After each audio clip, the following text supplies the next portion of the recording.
Chapter 1847. Feng Zhu, the third son of the Feng family in Shangyang. He had lived a carefree and noble life since he was a child. He could be said to be the chosen one born with a golden spoon in his mouth. According to the theory of a famous psychologist, there were 5 kinds of human needs from low to high: physiological needs, safety needs, social needs, respect needs, and self-realization needs. As the youngest legitimate son of the first noble family in Dongqing, Feng Zhu was doted on by his elders since he was a child. They gave him whatever he wanted, so he naturally had no shortage of the needs of the lower class. The psychologist once said that when the needs of a certain level were met, one would naturally begin to desire the next level. Feng Zhu was naturally the same. He was born with something that others could not have. The remaining meaning of life was to pursue himself. In layman's terms, he was a teenager who thought about challenging the impossible all day long to make further progress in his life. Of course, his heart was lonely, because vulgar people could not understand his pursuit and ambition. Just when the world was in chaos, Feng Zhu refused the letter sent by his eldest brother and second brother asking him to go home and stay there.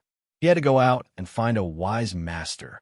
Regardless of the feelings of his 2 brothers, Feng Zhu's servant was a little broken down and wanted to cry. Tears fell down his face. Feng Zhu's face was covered with dirt, and he scolded him angrily. "Why are you crying? You're so annoying.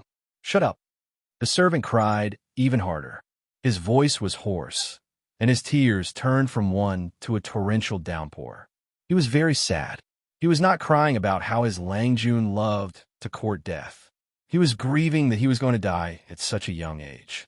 Yes, he was going to die at such a young age. When they were crossing the mountains, they were caught by a nest of bandits. They were now in the woodshed of the bandits' lair. The little servant felt that there was no hope of escape. Naturally, he wanted to cry to his heart's content. The bandits who caught them were all fiercer than the other. In short, the little servant was very scared. On the contrary, Feng Zhu was very calm. "What's the use of crying?" The servant sobbed. "Third Langjun, this place is so remote. If something happens, I'm afraid your family won't know." Feng Zhu said, "I didn't even cry. Do you think my life is less important than yours?" At this time, Feng Zhu was young and full of vigor. He had the arrogance of a young man from an aristocratic family. The servant was speechless, but he did not dare to disobey. There was no other reason. If it weren't for the attendant dragging them down, Feng Zhu wouldn't have been caught. The errand boy was frightened by the bandits who jumped out and kept clinging to Feng Zhu, making it impossible for him to pull out his sword and causing Feng Zhu to be captured by the bandits. In short, the errand boy was very timid now. He was afraid that he would be killed by the angry Feng Zhu before he died in the hands of the bandits. I'm sorry, Langjun. I didn't mean to burden you." Feng Zhu's mind was also in a mess at this time, and the boy's servant was making all kinds of noise in his ear. He really couldn't help but go down. The errand boy muttered insensibly. "Actually, if Sam Langjun hadn't run away from home." Feng Zhu said angrily, "Shut up. Did he run away from home?" He was fumbling ahead for his ideals in life. Mediocre people did not understand his pursuit and ambition at all. After the master and servant had heard each other for a while, the door of the woodshed that had been closed for a long time finally opened. A few tall and burly figures stood at the door against the light. Feng Zhu's heart tightened, but he also knew that this was not the time to panic. The bandits did not kill them on the spot or interrogate them, mostly because the master and servant still had some value. The negotiation would most likely affect the lives of the 2 of them. In any case, saving their lives was the most important. They could not let these bandits think that the master and servant were fat sheep that could be easily slaughtered. When the time came, they would kill the hostages of the Feng family. After all, no one could escape unscathed after offending the Feng family. It was better to kill the hostages and end all troubles once and for all. However, they could not let the bandits think that the 2 of them had no value at all. For the bandits, the worthless captives were too old and sour, even if they were chopped up and fed to pigs. Only when the value was not high or low, and they found the right position, could they survive safely. If it really did not work, Feng Zhu could still hide his identity and feign civility with the bandits. After gaining their trust, he could plan a later plan and contact the Feng family. "Where are you taking me and Lang Jun?" The errand boy shrank his head in fear like a quail, but he still plucked up the courage to ask the bandits why they were here. The bandits snorted coldly, picked up the collar of the boy's servant, and dragged him away. One of the bandits asked Feng Zhu with his eyes. Feng Zhu's expression froze, and he waved his hand. "No, I have my own legs." Third Lang of the Feng family would definitely not embarrass the Feng family. Feng Zhu went to see the bandit leader with this idea. Where was the bandit leader? Feng Zhu stood in the huge hall. The main seat was draped with a neat tiger skin, and the woman who sat in the indifferent posture was sitting there.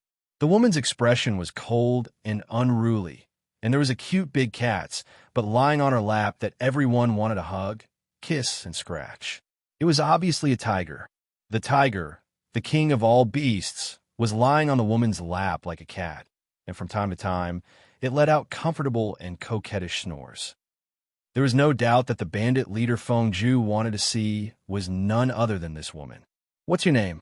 The woman was too lazy to lift her eyelids, and her slender fingers moved through the tiger's fur. Feng Zhu thought of something and bowed respectfully. "I'm Feng San." "Feng San?" The woman smiled lazily. She rubbed her bare feet on the tiger's belly, and the obedient tiger rubbed its big furry face on her knee. This scene was really harmonious and beautiful.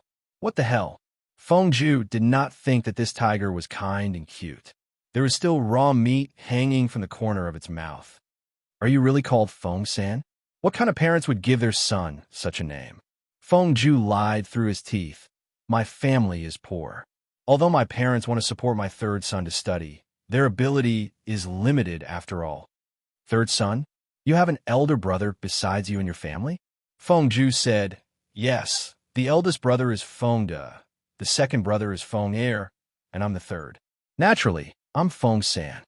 When he lowered his head, he did not notice a hint of a smile flashing across the woman's eyes. That smile was not a kind smile, but a blatant mockery. It was true that Feng Zhu's acting skills were passable, but the boy servant beside him was not. Did he not see that the boy servant's expression was full of flaws? Feng Zhu was lying. However, the name Feng San was simple and crude. It was probably similar to the pronunciation of the family's Sen Lang Jun, right? The woman did not pursue the matter, and only said, "Your family is poor? Then I can't let you live. Drag him down and chop him up to feed him. That way, we can save some meat." "Chop him up to feed who?" Just look at the excited look on the tiger's face as it crouched beside the woman. The boy servant was so scared that he fainted. Feng Zhu did not look too good either. He tried his best to fight for the possibility of survival. For example, although his family was poor, he was good at reading and was knowledgeable. Unfortunately, he was born into a poor family, so he could not enter the officialdom to seek an official career. So if the woman let him live, he was willing to be the woman's inept advisor and help her manage the bandit stronghold. It was also a way out. The woman sneered. "Do you want to be a bandit like me?" Feng Zhu said, "There are 360 professions, and every profession is worth a try." So what if he was a bandit? Couldn't bandits have the ambition to improve themselves and work hard to expand their career? Professional discrimination was unacceptable. Feng Zhu spoke with fervor and assurance again. The surrounding bandits who were listening were tempted, but the woman had the final say in the bandit stronghold. If she refused to agree, no matter how much the bandits valued Feng Zhu's talent, Feng Zhu could only be chopped up and fed to the tiger. After a while, the woman nodded and said, "He's a little interesting. Keep him." "Is the boy servant next to you?" Feng Zhu said, "Yes. My family is poor, but it's still possible to buy a cheap boy servant." The woman said, "Throw him into the backyard to clean and wash clothes. We're in need of a handyman." Thus, Feng Zhu successfully transformed into Feng San and became the inept advisor of the bandit stronghold. He slowly gained the trust of the woman, Jiang Pengqi. Only then did he know that the seemingly ordinary stronghold actually had a wide range of businesses. Not only did they have a part-time job of robbing people, but they also worked as bodyguards to escort people. What if no one hired them? They could rob people and see if the merchants they stopped wanted to be robbed, or if they wanted to hire them as bodyguards. Feng Ju was dumbfounded by the bandits' actions. Isn't it not good to do this? The woman rolled her eyes. We are bandits. When have bandits ever been reasonable? Bandits were unreasonable, especially the bandit leader, Jiang Pengji. Not only did she dare to rob rich people, but she also dared to rob the officials of Dongqing's government. She was simply lawless. Feng Ju complained in his heart, but in fact, he was taking the side of the evildoer. After a few months, Feng Ju was gradually brainwashed by the woman. He surprisingly agreed with all kinds of words she said. Every night, he told himself to calm down, but during the day, he followed the bandit leader everywhere to challenge and annex the surrounding bandit strongholds. For the sustainable development of the bandit stronghold, Feng Ju also worked day and night. As a genius advisor, Feng Ju was also keenly aware of the suspicious aspects of the bandit stronghold. The seemingly unreasonable bandit leader seemed to be secretly planning something. There was nothing to study about the other bandits, but the bandit leader was very suspicious. In order to solve this mystery, Feng Ju had several opportunities to leave the bandit stronghold, but he didn't. He continued to stay. One day, Feng Ju made great contributions in annexing the bandit stronghold. He arranged all kinds of personnel very well. The bandit stronghold held a celebration banquet.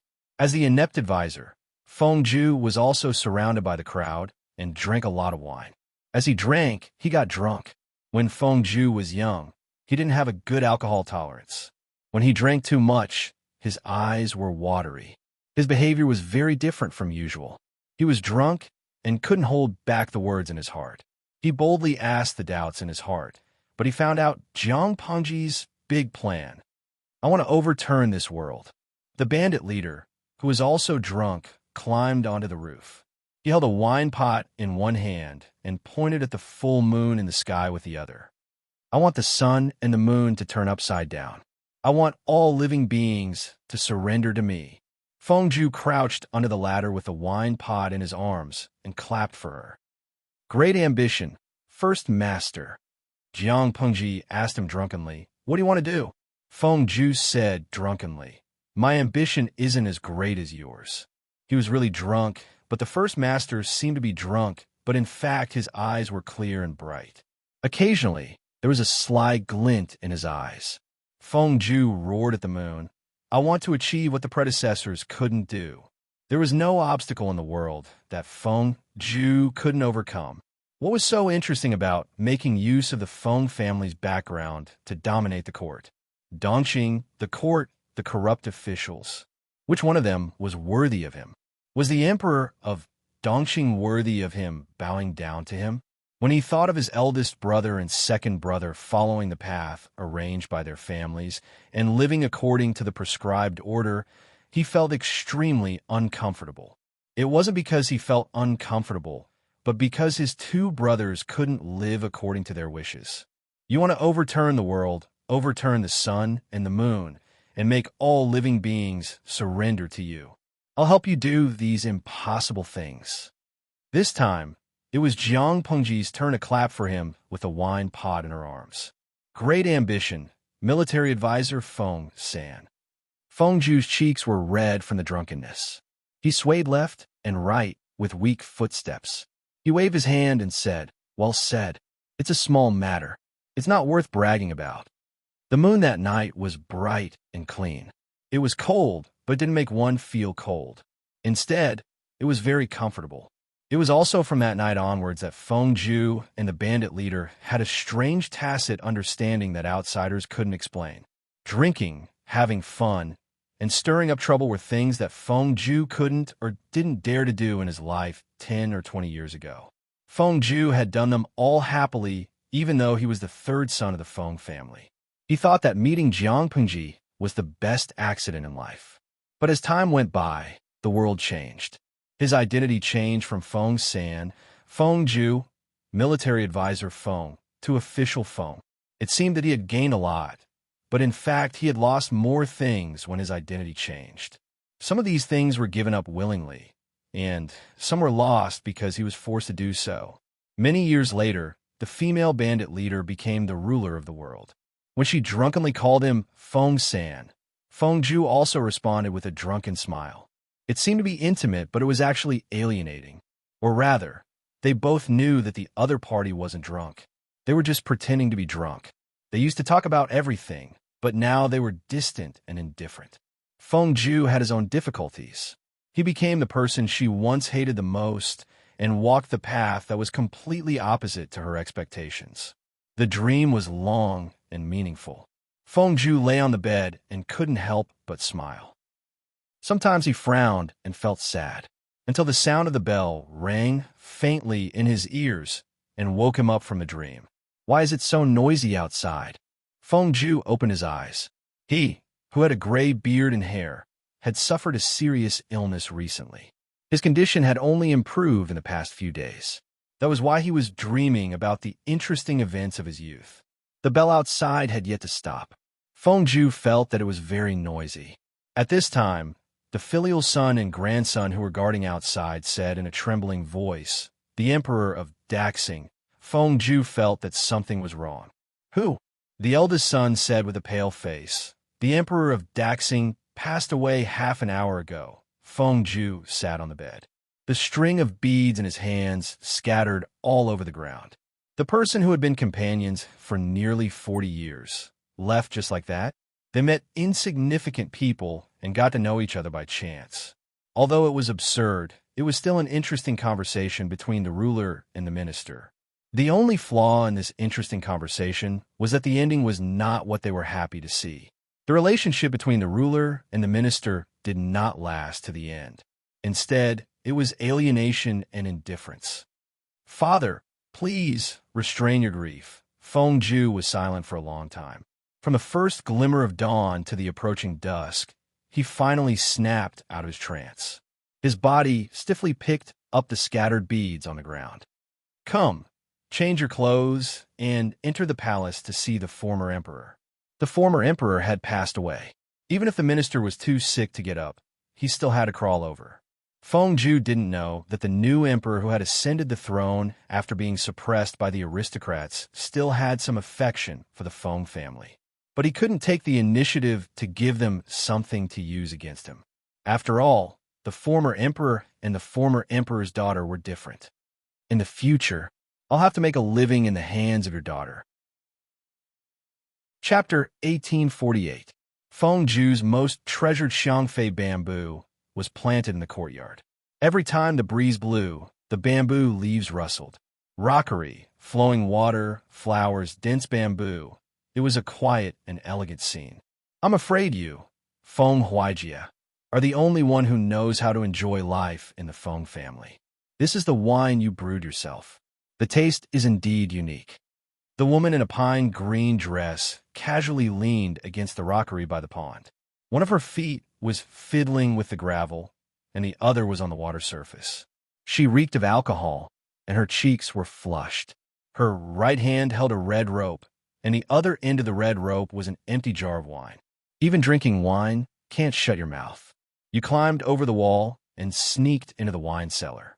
Not only did you drink for free, but you also complain that I'm idle. You're really hard to please. Feng-ju was also sitting not far away. He leaned against the table and held a jar of wine in his arms. With a look of disdain, he said, "Remember to pay for the wine." The woman in the pine green dress revealed a drunken smile. She held her forehead with her hand and tucked her fingers between her fingers. Her long hair that was scattered on her forehead was pushed to the back of her head. She said lazily, "Although it's just a few jars of wine, it shouldn't be expensive. But I'm so poor that I can't afford to pay for the wine." Feng-ju was speechless.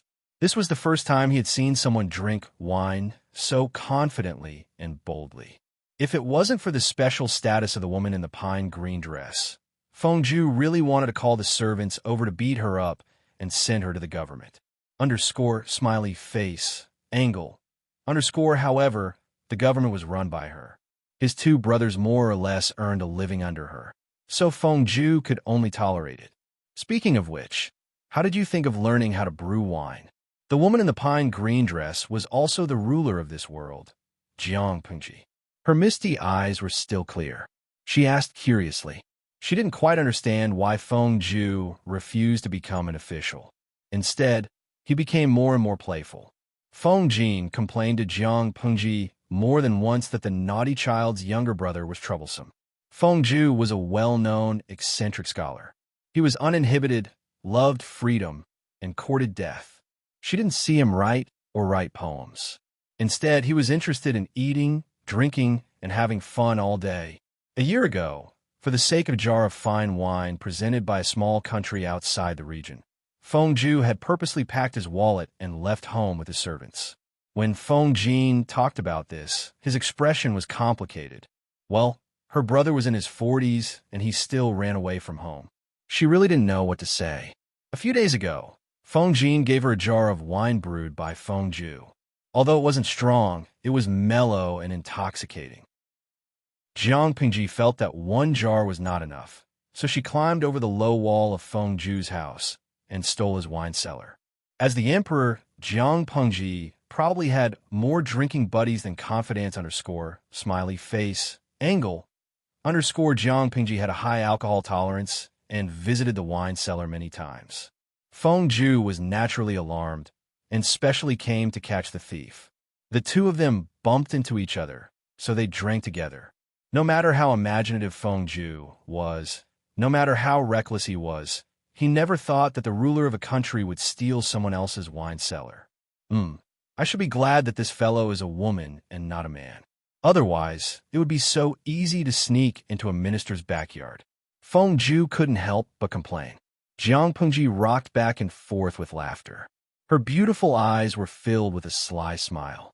You make it sound like there won't be a commotion in the minister's backyard because I'm a woman. Feng Zhu was speechless. Who gave her the courage to say that she wanted to be a minister in green so blatantly? Feng Zhu said harshly. No wonder I noticed that the green clouds in the sky above the capital were thicker when I came back. Jiang Pengji supported her forehead with one hand and said with a smile, This also applies to your residence. Your wife is very interesting. Feng Zhu, who had run away from home for a year, was speechless. He knew that Jiang Pengji's words were nonsense, but Feng Zhu still couldn't help but feel a little annoyed. When he was angry, he took a sip of wine to drown his sorrows. Your wife is an ambitious woman. It's a pity that she's confined to the backyard. You've been away for a whole year. She's so bored that she wants to plant weeds in the backyard. She might as well use her connections to find a leisurely place. As her husband, don't you feel a little pressured? Feng Zhu was speechless when he heard that. After thinking about it for a while, he understood that Jiang Pengji's purpose for coming today was not just to steal the wine cellar. There are so many people in this world who are willing to share your majesty's worries and burdens. What's so interesting about becoming one of them? Feng Zhu said, What I've been pursuing all my life is to be different from the rest of the world. I want to do things that the rest of the world can't do. The Feng family had a second brother in the imperial court, and the eldest brother was in charge of the Feng family. I only need to enjoy myself while I can, so that I won't waste this lifetime of time. Why bother to tire yourself out? At first, Feng Zhu thought that he would become an official after the Jiang dynasty was established. However, when he witnessed Jiang Pengji's ascension, Feng Zhu felt that the blockage in his heart had finally been lifted. It was as if the knot in his heart for many years had finally been cured. He was the third son of the Feng family. He was born into a prestigious family and enjoyed all kinds of love. He had no ambition for fame and fortune, only the heart to pursue himself. If he asked himself honestly, did Feng Zhu want a position that was second only to one and above all? Or was it the right to rule over the entire court? Perhaps because he had been born in the Feng family since he was a child, fame and fortune were as common as breathing to him, as natural as the air. He seemed to be standing at the crossroads of his life, hesitating about the rest of his life.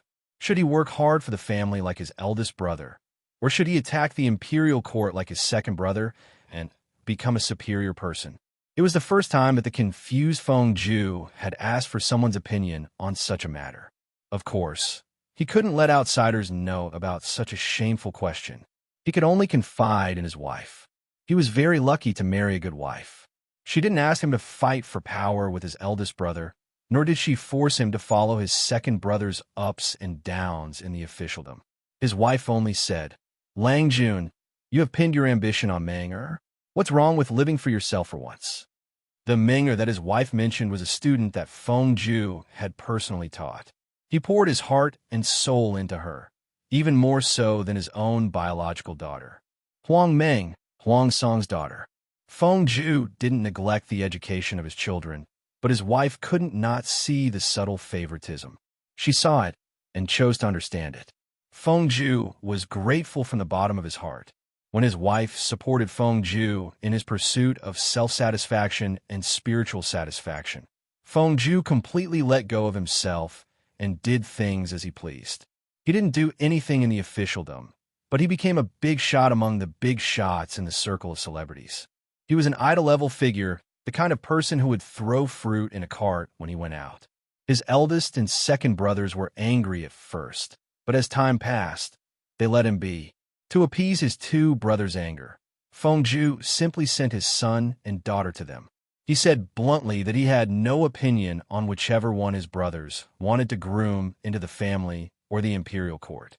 Feng Ju was also a weirdo who pushed his children to be in the limelight. He never expected that such a weirdo would become Jiang Pengji's drinking buddies. Not only did they drink and chat about the future, but they also helped Jiang Pengji analyze the current situation. Feng Ju wasn't a member of the imperial court, but his sensitivity to the political situation was something that even Feng Jin couldn't compare to. It's just that a bystander has a clearer view of things. After all, second brother is still involved in the situation. Regarding this, Feng Ju modestly expressed that he was inferior to his second brother. Compared to the political affairs of the imperial court, he hoped to experience more interesting things that he had never experienced before. Every time Jiang Pengji heard him say this, she couldn't help but roll her eyes. If Huayu and the rest heard this, they'd probably go crazy with anger. From her point of view, Feng Ju was currently losing his ambition and wasting his talents. Feng Ju said, "What's there to be angry about? They're already in their 40s. What if something bad happens to them?" Jiang Pengji said, "You know that they're old, yet you still don't restrain yourself." Feng Ju rested his chin on his hand and sighed. In one's life, it's not easy to have a chance to live for oneself and to live the way one wants to live. Jiang Pengji smiled as she drank. "You've left for half your life, yet you're still young when you return. Your Majesty's words sound interesting. That's exactly what you're saying." Feng Ju burped and said drunkenly, "I really have to thank my two brothers for helping me bear the burden for being able to be willful and reckless in this life. They can't be willful, so I'll help them live that free and easy life." Jiang Pengji sneered. "Your words are getting more and more shameless. Do they still have to thank you?" Feng Ju blinked and said, "Even if my brothers came to thank me, how would I dare to accept it?" Jiang Pengji was speechless. All right, he was indeed thick-skinned. He was very much to her liking. She didn't like to deal with old-fashioned people who were too serious. On the contrary, she admired those who were so unconventional and could play with them. Feng Ju talked about the scenery outside the region, the desert oasis, and the beasts in the dense forest. Jiang Pengji listened very seriously. These scenes should be common to her, but after she came to this world, she was trapped in a small place. The scenery that Feng Ju spoke of was distant, as if it was from her previous life. Oh no, it was her previous life. Jiang Pengji sneered and said, "You're making my heart itch with these words. If I were to be urged by you to abandon the court and run away from home impulsively, without a care for anything else," Feng Ju smiled and said, "In that case, I'll become a sinner for all eternity. I'll really be recorded in history." Jiang Pengji stopped smiling and twirled the red string with her fingers. "It's a good suggestion, but wait a little longer. When Lianer is 18 or 20, I'll let her travel the world. Remember to lead the way then." It seemed like a joke, but her eyes were full of seriousness. "Huaijia, you have to travel more. lest there's no one to introduce you to in the future. Fengju also said seriously, Your Majesty is in the prime of your life. It's still too early to talk about abdicating. Jiang Pingji shook her head. It's not early. The first half of my life, or rather, most of it, will be left to others. The remaining few years will naturally be left to the person in my heart. Fengju said nothing. Are you really not going to enter the court? Fengju shook his head. Jiang Pengji said, It's good that you don't. Some things are tainted with power and interests. It's too easy to change its taste. For example, your wine tastes just right. Brew more wine. It's delicious. Maybe in the future, the history books will record a few words and people of the future will use your name to name this wine. Fengju sneered and said, What wine? Feng Sanjiu? What a vulgar name. Jiang Pingji never walked through the front door. Even though she secretly drank so much that she reeked of alcohol, she still insisted on climbing over the wall. How old are you? You think you're still young. No matter which wall Jiang Pingji climbed over, it seemed that Wei Ci would always be standing outside. She sometimes wondered if he was a spirit at the base of the wall. I'm very happy today. Wei Ci supported her. The two hugged each other and leaned against the wall. What's there to be happy about, Your Majesty? Based on my age, in another 8 or 9 years, Liena will be able to hold her own. This burden can finally be relieved. How can I not be happy? It's still a long time. Jiang Pengji jumped onto his back. Wei Ci suddenly let out a cry of surprise. She muttered, Sigh, it's indeed still a long time. When Lian steps down, you'll be almost 60. Wei Ci laughed and said, I'll be old. Do you still like it, Your Majesty? Even when I'm old, I'll still be the most beautiful and handsome among old men. The people outside the wall teased, while the people inside the wall poured wine to the moon. First, set a small goal. For example, remember in 1 second, Booksellers Mobile. Chapter 1849. Suku, courtesy named Xiaoyu, was from Zisong County. He was born in a poor family and was fortunate enough to meet his master, which gave him the opportunity to learn. Before he encountered the great change at the age of 17, he had imagined his future countless times and was filled with enthusiasm. Although he lived a poor life, he still found joy in it. His poor body did not make him poor in spirit. His master was slightly worried about Suku's optimism. The more virtuous a person was, once he encountered a setback, he would either be more stubborn or completely destroyed and fall into the abyss. The Dongqing court respected the gentry, and the living space left for the poor was not rich, not to mention that Suku's family was not even comparable to an ordinary poor family. With such a proud character, he was really worried that Suku would not be able to take it if he encountered continuous setbacks in reality. His master had a vague premonition, but he did not tell Suku directly. He only wanted to wait for him to grow older and have a good talk with him. He never expected that Suku would be in prison because of a wrong decision. Caught and thrown into prison? How did this happen? Suku's master was awakened by his servant. He was so shocked that he forgot to speak. How could Xiaoyu kill someone? Quick, help me change my clothes and bring me to the county chief. Suku's master was a famous scholar in the local area. He opened a private school, and among his students, Suku was the one he liked the most. Although he was born in a poor family, he was very perceptive, careful, and patient. He also had a photographic memory, so it was very easy to teach him. He even planned to recommend Suku to find a friend in Shangjing when he was 20 years old and help Suku have a future. How did he become a murderer? The county chief of Zisong County revealed a little inside information for the sake of the famous scholar. It turned out that Suku's mother had offended a noble when she went to the market to buy vegetables. She was pushed to the ground by the noble's servant and died. Suku had just returned home from school and heard the news. He was very sad and angry. He took a knife and went to seek revenge. In the end, he killed the noble's servant. He was outnumbered, and in the end, he was caught, beaten up, and thrown into prison. The county chief sighed, I know he is your favorite disciple, so I sent someone to take good care of him. He won't suffer too much in prison. His master's mind went blank. After a long while, he said, You should avenge your mother. What did you do wrong, Xiaoyu? The county governor could not help but roll his eyes and say, "If killing is used to stop the killing after one's family is killed, what kind of law is there in this world?" His teacher said angrily, "Law. If Xiaoyu's mother was killed, would the nobleman and his henchmen suffer retribution? Punished by the law." The laws of Dongqing sounded nice, but when it came to actual implementation, they were **T. On the surface, the landowning households would be severely punished for accidentally killing poor or commoners, but in reality, they would only be fined some money. The gentry could use money to buy a person's life, but it was different for the commoners and commoners. Their crime of assaulting a landowning household was even more severe than the normal punishment. Even if Su Ku had killed a lowly servant, the noble from the aristocratic family would still make Su Ku pay with his life. The county governor said, "What's the point of telling me all this? Your student is too hot-tempered. To put it nicely, he would rather die in glory than live in dishonor. To put it bluntly, he has no schemes at all. He is jade, and that servant is not even worthy of being called a tile."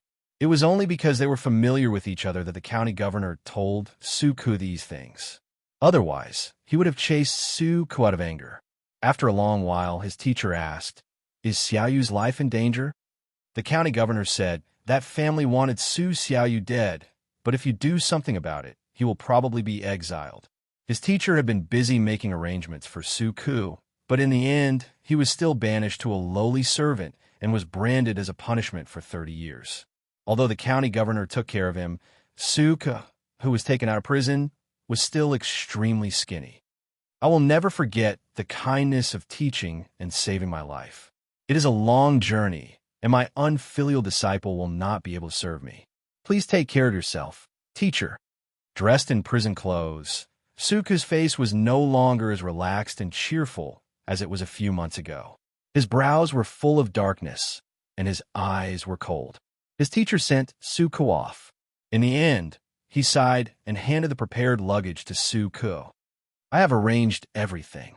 You take good care of yourself." Su Ku took it, but he was not very optimistic. If his teacher could help him, that family could also send someone to do the same to Su Ku secretly. He was in a mess, and wearing broken straw sandals, he was forced to embark on the road of exile. Just as Su Ku had expected, he was sold to a broker house as soon as he left Zisong County. He was sold with a straw tag. "If I can rise to the top one day, those who bully me, humiliate me, and hate me should all die." The pain of losing his mother and the disaster of being imprisoned made him grow rapidly in a short period of a year. Even though the tattoo on his face had festered and he had a high fever for several days in the hot summer, he stubbornly survived. His mother had passed away, but his aunt was still alive. How could he die so easily and make his enemies happy? After being sold, Su Ku became a vegetable washing worker in the backyard of an aristocratic family.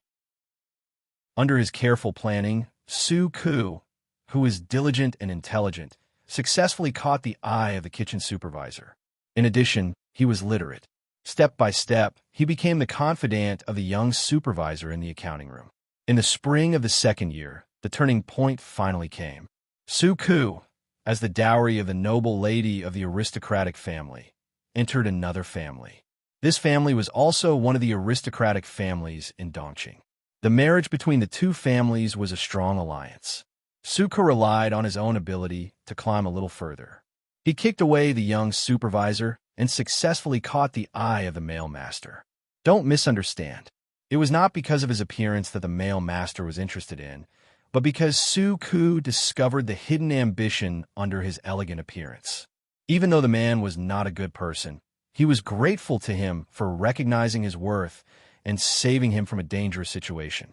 With his help, Su Ku got rid of his lowly status and brought over his widowed aunt from Zisong County. To these people, it was just a small effort, but to Su Ku, it was a reversal of fate and a turning point. After that, Dongqing was in chaos.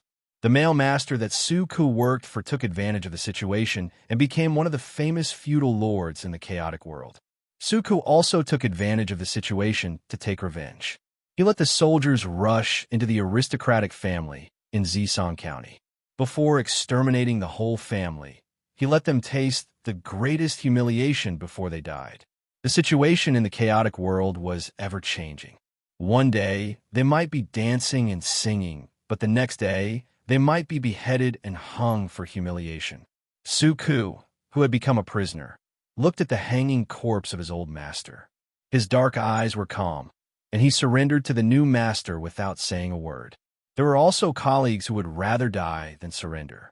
They cursed Suku for forgetting his morals at the sight of profit, completely forgetting who raised him. The previous master must have been blind to trust such a traitorous ingrate like you. Suka had a rebellious streak in his brain. His straightforward action of defecting to the new master seemed to prove this point. A traitorous villain was not to be trusted. Suka said coldly, "It's useless to say more." Another 2 years later, Suka relied on his outstanding ability to gain the trust of the new master, Jiang Pengji. She entrusted him with important tasks. Suka did not let down Jiang Pengji's trust in him. He took care of everything properly. Su Xiaoyu, I advise you. One day after the celebration banquet, Suka met Feng Zhu, who reeked of alcohol. When they passed each other, he heard the latter muttering. "What do you mean?" Suka stopped in his tracks and looked at Feng Zhu calmly. "If Xiaoyu has done anything wrong, please don't hesitate to enlighten me." At that moment, when the night wind blew, Feng Zhu shivered and sobered up a little. "No, nothing." Feng Zhu acted like he was in pain. He waved his hands and left. Suka's heart sank slightly, but he did not give up his plan because of this. In order to avenge the previous master, he had been planning for a long time. He absolutely could not give up halfway at this time. Suku admitted that Jiang Pengji was much better as a lord than the previous master. But so what? The person who saved him from the swamp was the previous master. That day, Suku promised the heavens that he would remain loyal for the rest of his life. For him, there was no right or wrong in this matter. There was only the difference between what should be done and what should not be done. Suka made use of Jiang Pengji's trust in him to tamper with the military reports and misrepresent the military situation.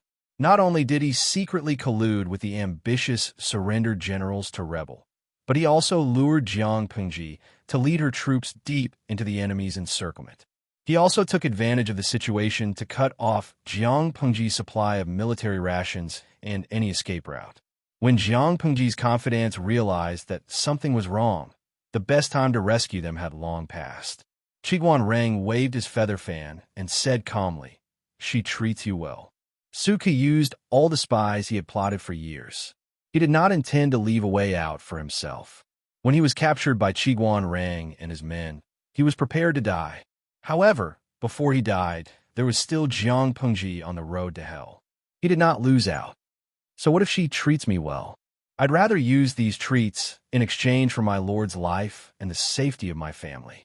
Suku said, "Besides, if it weren't for your stupidity, your bravery, and your arrogance, you wouldn't have taken so long to realize that something was wrong." After a day and a night, Livor Mortis appeared. Suku still remembered the death of his old lord. Jiang Pengji was ruthless. His old lord was hung on the city wall as a warning to the public. His family members, old and young, also fled.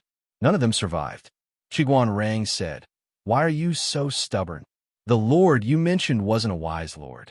It doesn't matter if he died earlier or later. It's just a different time. Even if he didn't die in the hands of the lord, he would die in the hands of others. You're smart. How could you not see through it?" But he was personally killed by Jiang Pengji. The hypothesis you mentioned doesn't exist. Suku sneered. It doesn't matter if Jiang Pengji is a wise lord or if my lord is only ambitious but not capable. What does that have to do with me? I've never cared about the lives and deaths of the people in this world. You have a noble aspiration to save the common people and end the chaotic world. But I, Suku, am just a villain through and through. I don't see justice in black and white. He was tired of the so-called law. The world was chaotic and messy.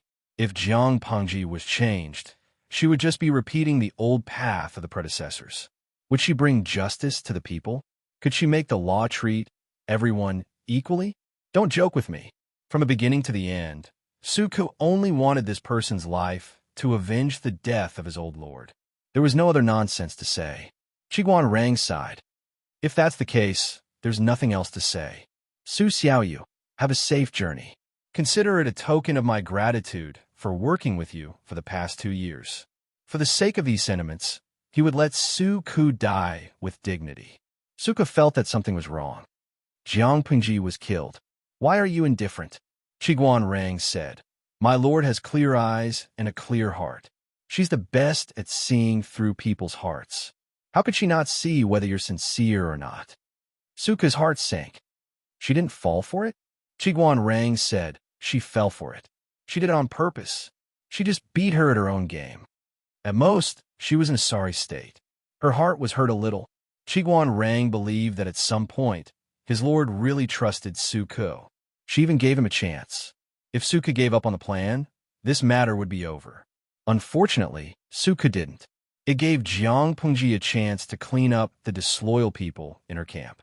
Cleaning up a group of people would be considered as getting rid of the weeds and keeping the gold. Suka sneered. There are 7,000 enemy troops in ambush. She has no chance of survival. Jin Qichuan, whom he had carefully chosen, would be her burial ground. At that moment, a low sound of armor clashing came from outside the tent. There were familiar footsteps and a familiar cold voice.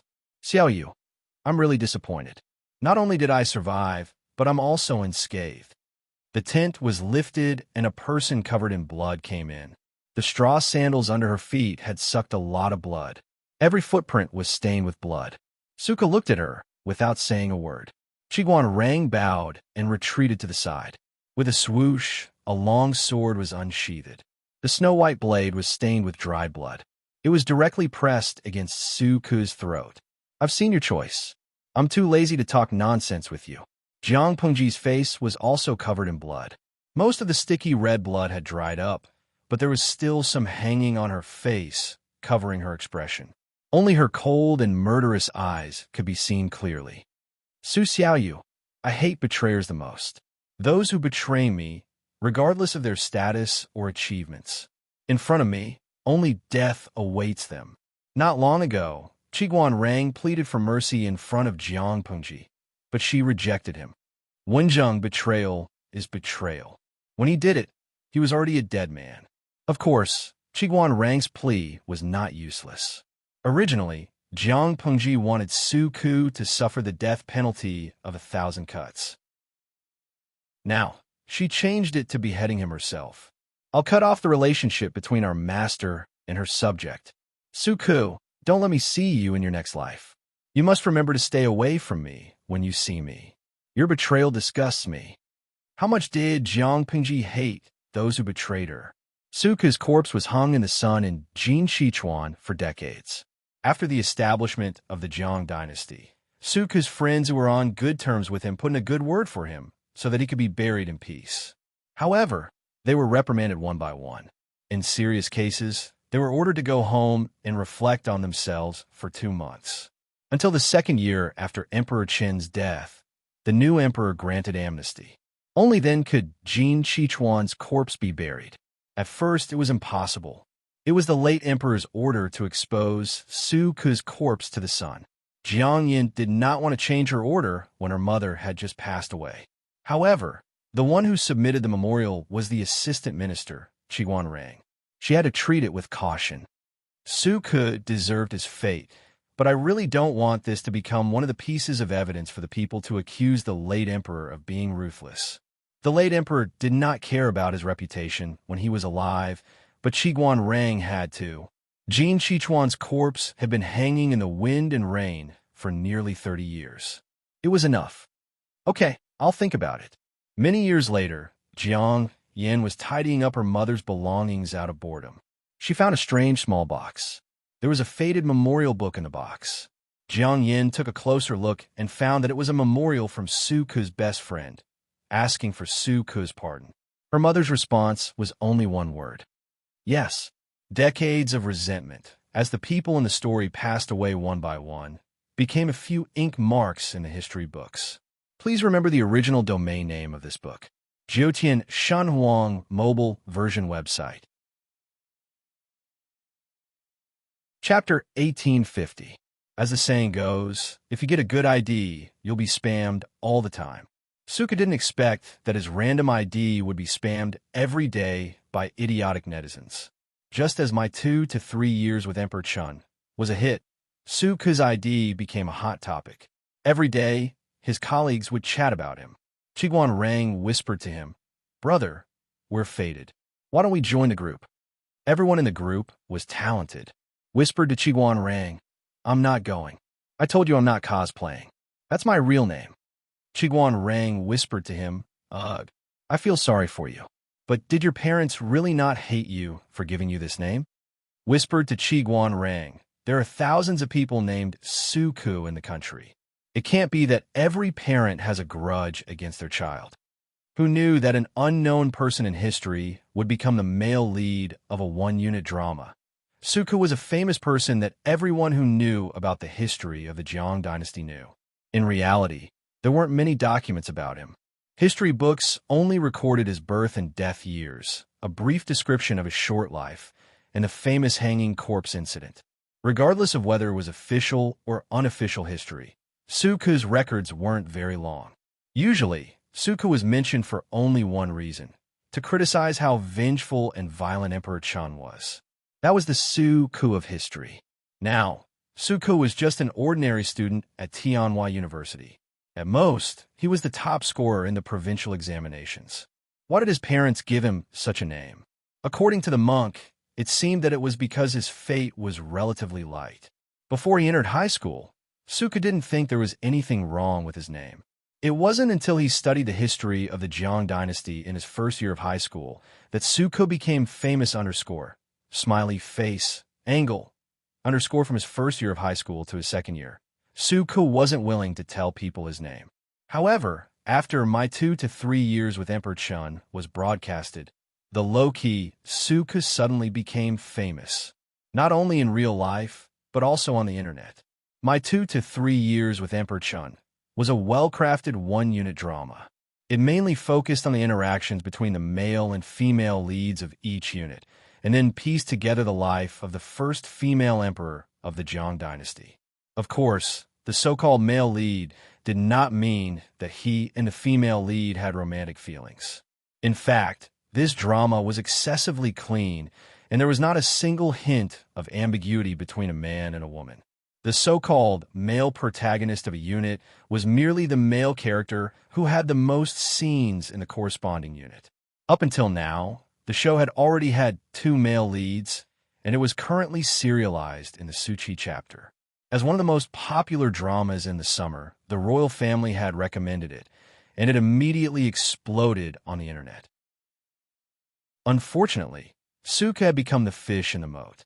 He looked at the wave after wave of family recognition and sympathy on the private chat interface. There were even people who maliciously asked him about his experience of being left to dry for 30 years. Bah, he was still a 23-year-old young man. How could he have been left to dry for 30 years? He clicked on the top right corner of the mouse and closed the game. I really don't understand. What right does a nobody with less than 100 words in history have to be the male lead of a popular national drama? Suku sat on the upper bunk and angrily unlocked his phone. He logged into the membership app and scrolled to the latest episode of My 2 to 3 Years with Emperor Chun. He said to his roommate, "I heard that the royal family released a batch of historical documents. What does it have to do with Suku? What does it have to do with me?" His roommate said, "I don't know about that. I heard it from old Nya." The old Nya his roommate mentioned was called Nye Guangshan. He was also an unlucky person who had clashed with a famous historical figure. But Nye Guangshan was much better than Suku. At the very least, he had clashed with a genius from Zhongzhou, while Suku had clashed with an unlucky person who had been left to dry for 30 years. Suku said, "Could it be that the historical documents released by the royal family have a lot of records of Suku?" His roommate replied without looking up, "I heard so. I heard that the scriptwriter of My 2 to 3 Years with Emperor Chun used many connections to move the royal family in order to have enough material to recreate historical figures. isn't the official Weibo of the royal family the Xinjiang faction. Before the broadcast, he arrogantly said that he didn't want to watch it, but after the broadcast, he kept saying that it smelled good and Weibo 3 meals a day. Suke's third appearance must have some unknown secrets. The official history of the Jiang dynasty had only appeared in about 100 words, but he was qualified to have a place in a drama. There was a lot going on behind the scenes. Suke calmed down upon hearing this and tapped on the first episode of Suchi chapter. By the time he saw the latest episode, the sky outside had already darkened. His roommate finally finished playing the game. Without looking up, he said, "Old Su, remember to bring me some takeout when you come back." Suke held his phone and didn't move. His roommate said again, "The dormitory is so dark. Old Su, please light the lights before you leave." Suke still didn't move. "Old Su, you're leaving?" His roommate looked up and realized that Suke didn't look too good. "Old Su, are you okay?" The sky was dark, but it hadn't completely sunk yet. His roommate could see the dense sweat on Suke's forehead. Suke then came back to his senses and was shocked to find that his forehead was covered in sweat. "Me? I'm fine. I'm just a little obsessed with the drama." His roommate said, "You're watching my 2 to 3 years with Emperor Chun? I heard from the netizens that Suchi chapter is quite cruel. Watching it once is like being stabbed by a knife." I remember that before the broadcast, there was an editor wearing a sock jacket who said that every episode was cruel. I didn't dare to watch it at first. Suke said casually, "History isn't perfect to begin with. How can you expect the officials to give out sweets?" Although Suchi chapter was only 2/3 of the way through, according to the historical context, the plot would become more and more cruel. His roommate said, "I don't expect the officials to give out sweets. I just hope that it doesn't rain knives. The last unit tortured me so much that my heart and lungs were hurting." It wasn't easy to get sweets these days. Even though he knew that there was poison in the sugar, there was sh*T in the poison, and there were knives in the sh*T, he still had to carefully lick the sugar coating clean. Even if it was a rain of knives, he still had to lick out the taste of the sugar. Suke didn't say anything. Was it so cruel that it made his heart hurt? Suke didn't feel that it was cruel. Instead, he felt that something was stuck in his heart and throat, making him feel inexplicably uncomfortable. Looking at the entanglement of the male and female protagonists on the screen, it was as if he had been pulled into it and experienced it himself. His roommate climbed out of bed and turned on the lights. Seeing Suke's pale face, he quickly asked Suke if he wanted to go to the hospital. "I'm fine. I just feel a little uncomfortable." "Old Su, how can you call that fine?" Suke was dragged to the hospital by his roommate for a checkup. The results showed that everything was fine. On the way back to the dormitory, Suke said, "I told you that I'm in good health. I just had a full body checkup a few days ago." His roommate said, "You can't blame me. If not for your pale face, I would have been shocked." When they returned to the dormitory, another roommate, Nie Guangshan, was browsing Weibo on his phone. "What's wrong with Old Su?" Nie Guangshan looked concerned. Suke shook his head and didn't say anything. His roommate said, "Old Su suddenly looked very pale. I accompanied him to the hospital for a checkup." "What did the checkup find?" His roommate said, "Nothing. He's strong and lively. He's probably too engrossed in watching a television series." Nie Guangshan seemed to have known about it. 2 years between me and Empress Chun. Suke felt a little embarrassed. He was so engrossed in watching a television series that he really thought he was a character in the series. Nie Guangshan looked at Suke from head to toe and sighed. "It's your birthday in a few days. You have a 3-day holiday. Do you want to go out and relax?" His birthday was the birthday of the current empress, and the whole nation had a 3-day holiday. This custom had been carried on since the early years of the Jiang dynasty. A group of netizens joked that it was one of the greatest contributions of the Jiang dynasty. Suke asked, "Where are we going?" Nie Guangshan said, "Suke's tomb in Jinqichuan." His roommate almost choked on his saliva. "Old Nie, are you crazy?" Colliding with a historical figure was bad enough. Nie Guangshan, this old fox, was still encouraging Suke to visit the ruins of the human cemetery. "See what? See how that place exposed a corpse to the sun for 30 years? Nie Guangshan rolled his eyes and said, "Just tell me, are you going or not?" Suka said, "Yes." His roommate shook his head helplessly. "Both of you are crazy. What's there to see in a cemetery?" Nie Guangshan said, "I received some vague information from my mentor. The imperial family seems to have donated a cultural relic to the Suka Memorial Hall." His roommate was shocked. The imperial family will take the initiative to donate a cultural relic? Did the sun rise from the west? Anyone with a bit of historical knowledge would know that the Jiang dynasty's imperial family was one of the weirder ones in history. The imperial family advocated frugality and had simple funerals. Before Emperor Qin died, he told young Emperor Jiang Yin that no living person, jade, gold, silver, copper, or iron should be buried with him. This became a custom passed down through the generations of the Jiang dynasty's emperors. Every generation's imperial mausoleum was as clean as if it had been raided by thieves. According to historical records, the most extravagant emperor was Jiang Renzong. He had 2 more gold medallions than his ancestors. These 2 gold medallions were obtained after Jiang Renzong fought hard with the imperial family and the ministers. Underscore smiley face, angle, underscore even the burial was so simple, let alone the daily savings. The only thing that could be considered rich was probably the various historical records or the calligraphy and collections of the previous emperors. However, these things were the private property of the imperial family. If they were not willing to take them out, the outside world could not force them. For so many years, they had never heard of the imperial family taking anything from the outside, let alone donating cultural relics. Just for this reason alone, they had to go and take a look. Due to the broadcast of the popular national drama, My 2 Years with Emperor Chun, the search for the famous historical figure Su Ku had skyrocketed. Even his memorial was flooded with visitors. People came not only to join in the fun, but also to see the cultural relics donated by the imperial family. The memorial was not big, and there were not many things on display. The only pictures and photos were still from the hit shows. His roommate said in boredom, "There's nothing to see." Nie Guangshan did not speak. He only looked at Su Ku with a slightly gloomy gaze. After Su Ku arrived at the memorial, he did not look right. His face was so pale that it looked like it had been rubbed with a layer of white ash. He looked as dead as a corpse. They had arrived early, so there were not many visitors in the memorial. Su Ku stood in front of the glass in the center of the memorial hall. His eyes seemed to be caught by something. He stared at the faded memorial that had been there for ages. Even though it had been through hundreds of years, the memorial was still well preserved. The ink on it was clearly visible. Jiang Chao's handwriting was quite different from modern characters. His roommate could only make out a few lines.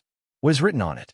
Something about 70 years old, remaining life, last wishes. His roommate murmured. Some words could be guessed correctly, but some could only be skipped. This is a memorial to plead for Su Ku. Nie Guangshan smiled and read the second half of the memorial that his roommate could not understand. "I am 65 years old, deaf and blind. Now that I am about to retire, I should be grateful for the Emperor's kindness, but I still have a regret for the rest of my life. Today, I beg your majesty to pardon the sinful Su Ku and bury his body. His spirit in heaven will be grateful for your majesty's benevolence. I will weep." Those who have studied history know that those who pleaded for Su Ku's life were all punished. Su Ku's body was only buried after the new emperor ascended to the throne. Emperor Chun had never forgiven Su Ku when he was alive and hated him to the core. It was written in history books, but take a closer look at the emperor's reply to the memorial. His roommate was about to take a closer look when he realized that Su Ku could not help but put his hand on the glass, as if he was reaching for the memorial. But she actually wrote, his roommate was baffled by his words. "Old Su, is he bewitched?" Nie Guangshan shrugged. "Who knows if he's bewitched, but I'm sure it's not a bad thing." His roommate was stunned. "Not a bad thing?" Old Su's eyes turned red, and tears fell. He cried just like that. Was there a faucet in the tear ducts of a man? She actually wrote, Su Ku was still in a daze when he walked out of the memorial hall. Nie Guangshan sent his roommate to buy food. He patted Su Ke's shoulder and sighed.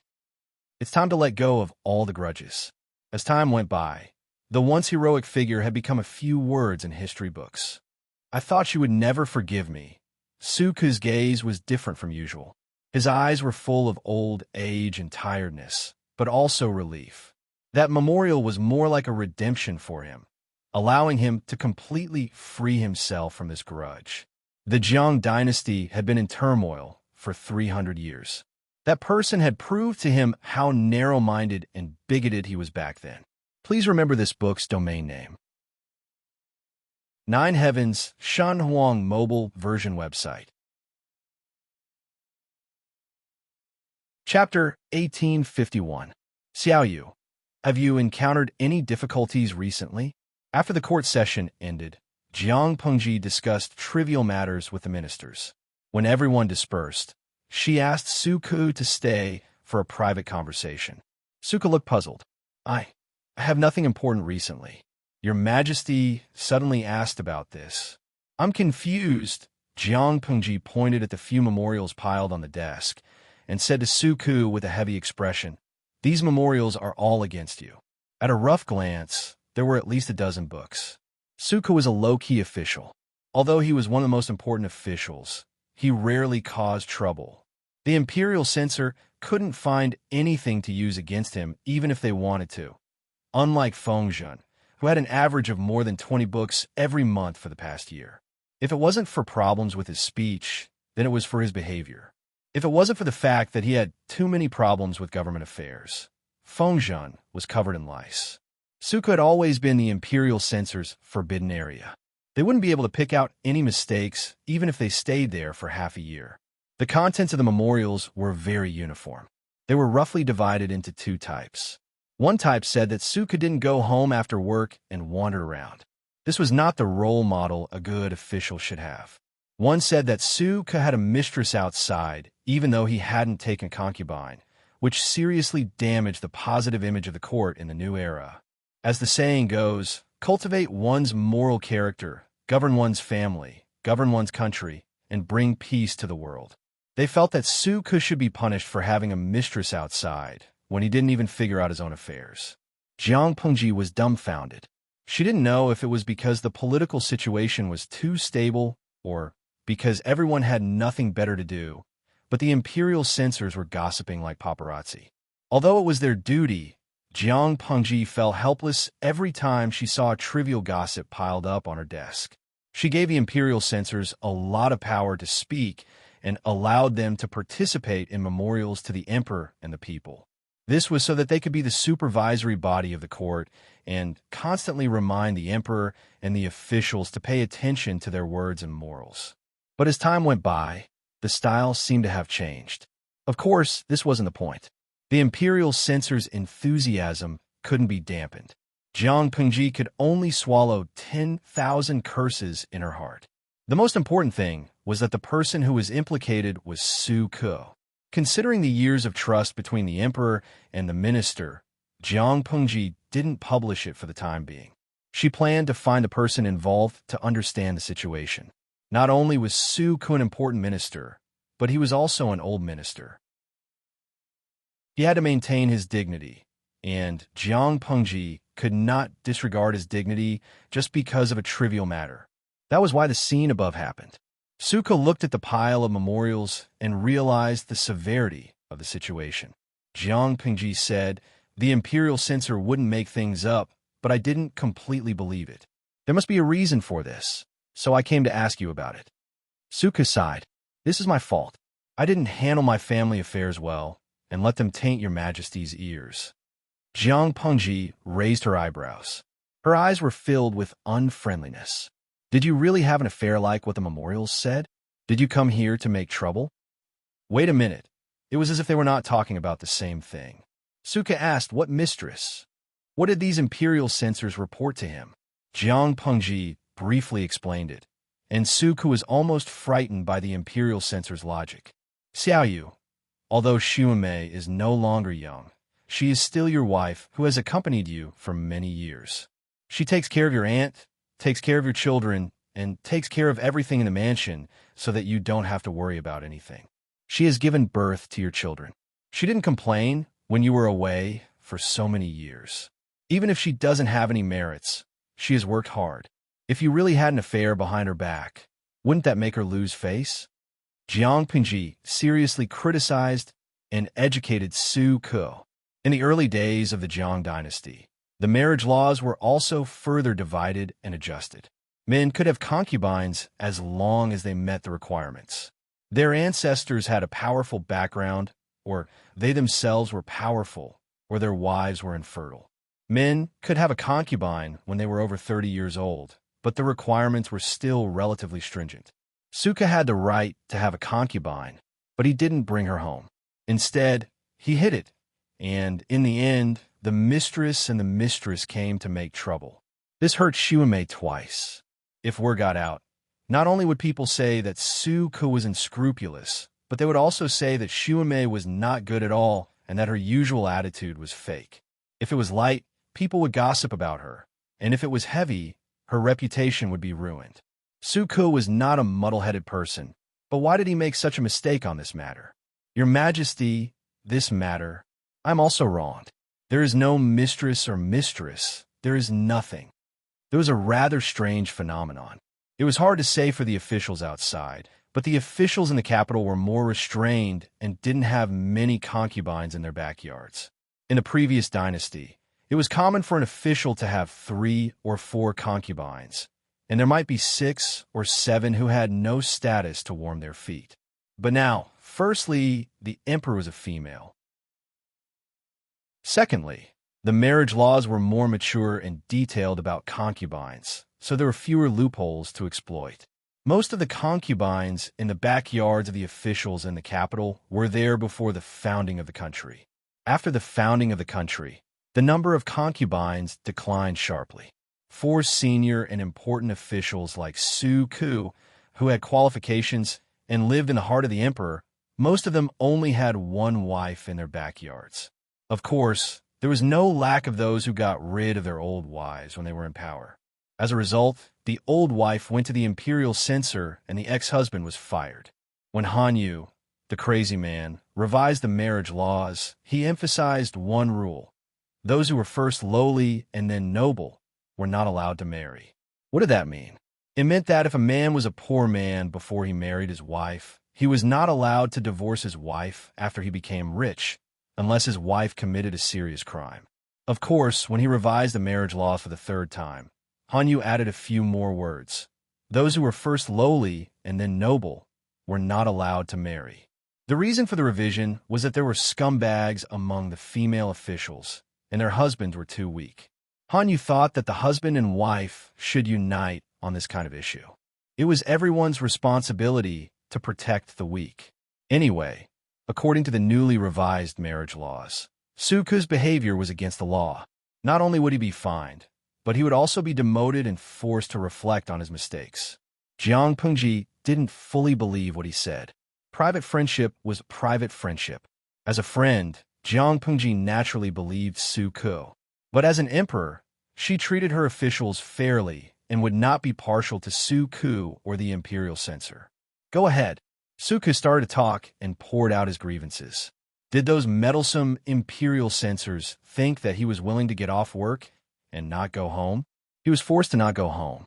It was said that the mistress in the mansion was not a mistress, and the mistress was not a mistress. Then who is she? Su Ke said, she is the daughter of my aunt's widowed sister's eldest daughter. In terms of seniority, she is my distant niece. Jiang Pingji said, a cousin is a 3,000-mile relationship. Su Ke felt a little wronged after hearing her complaints.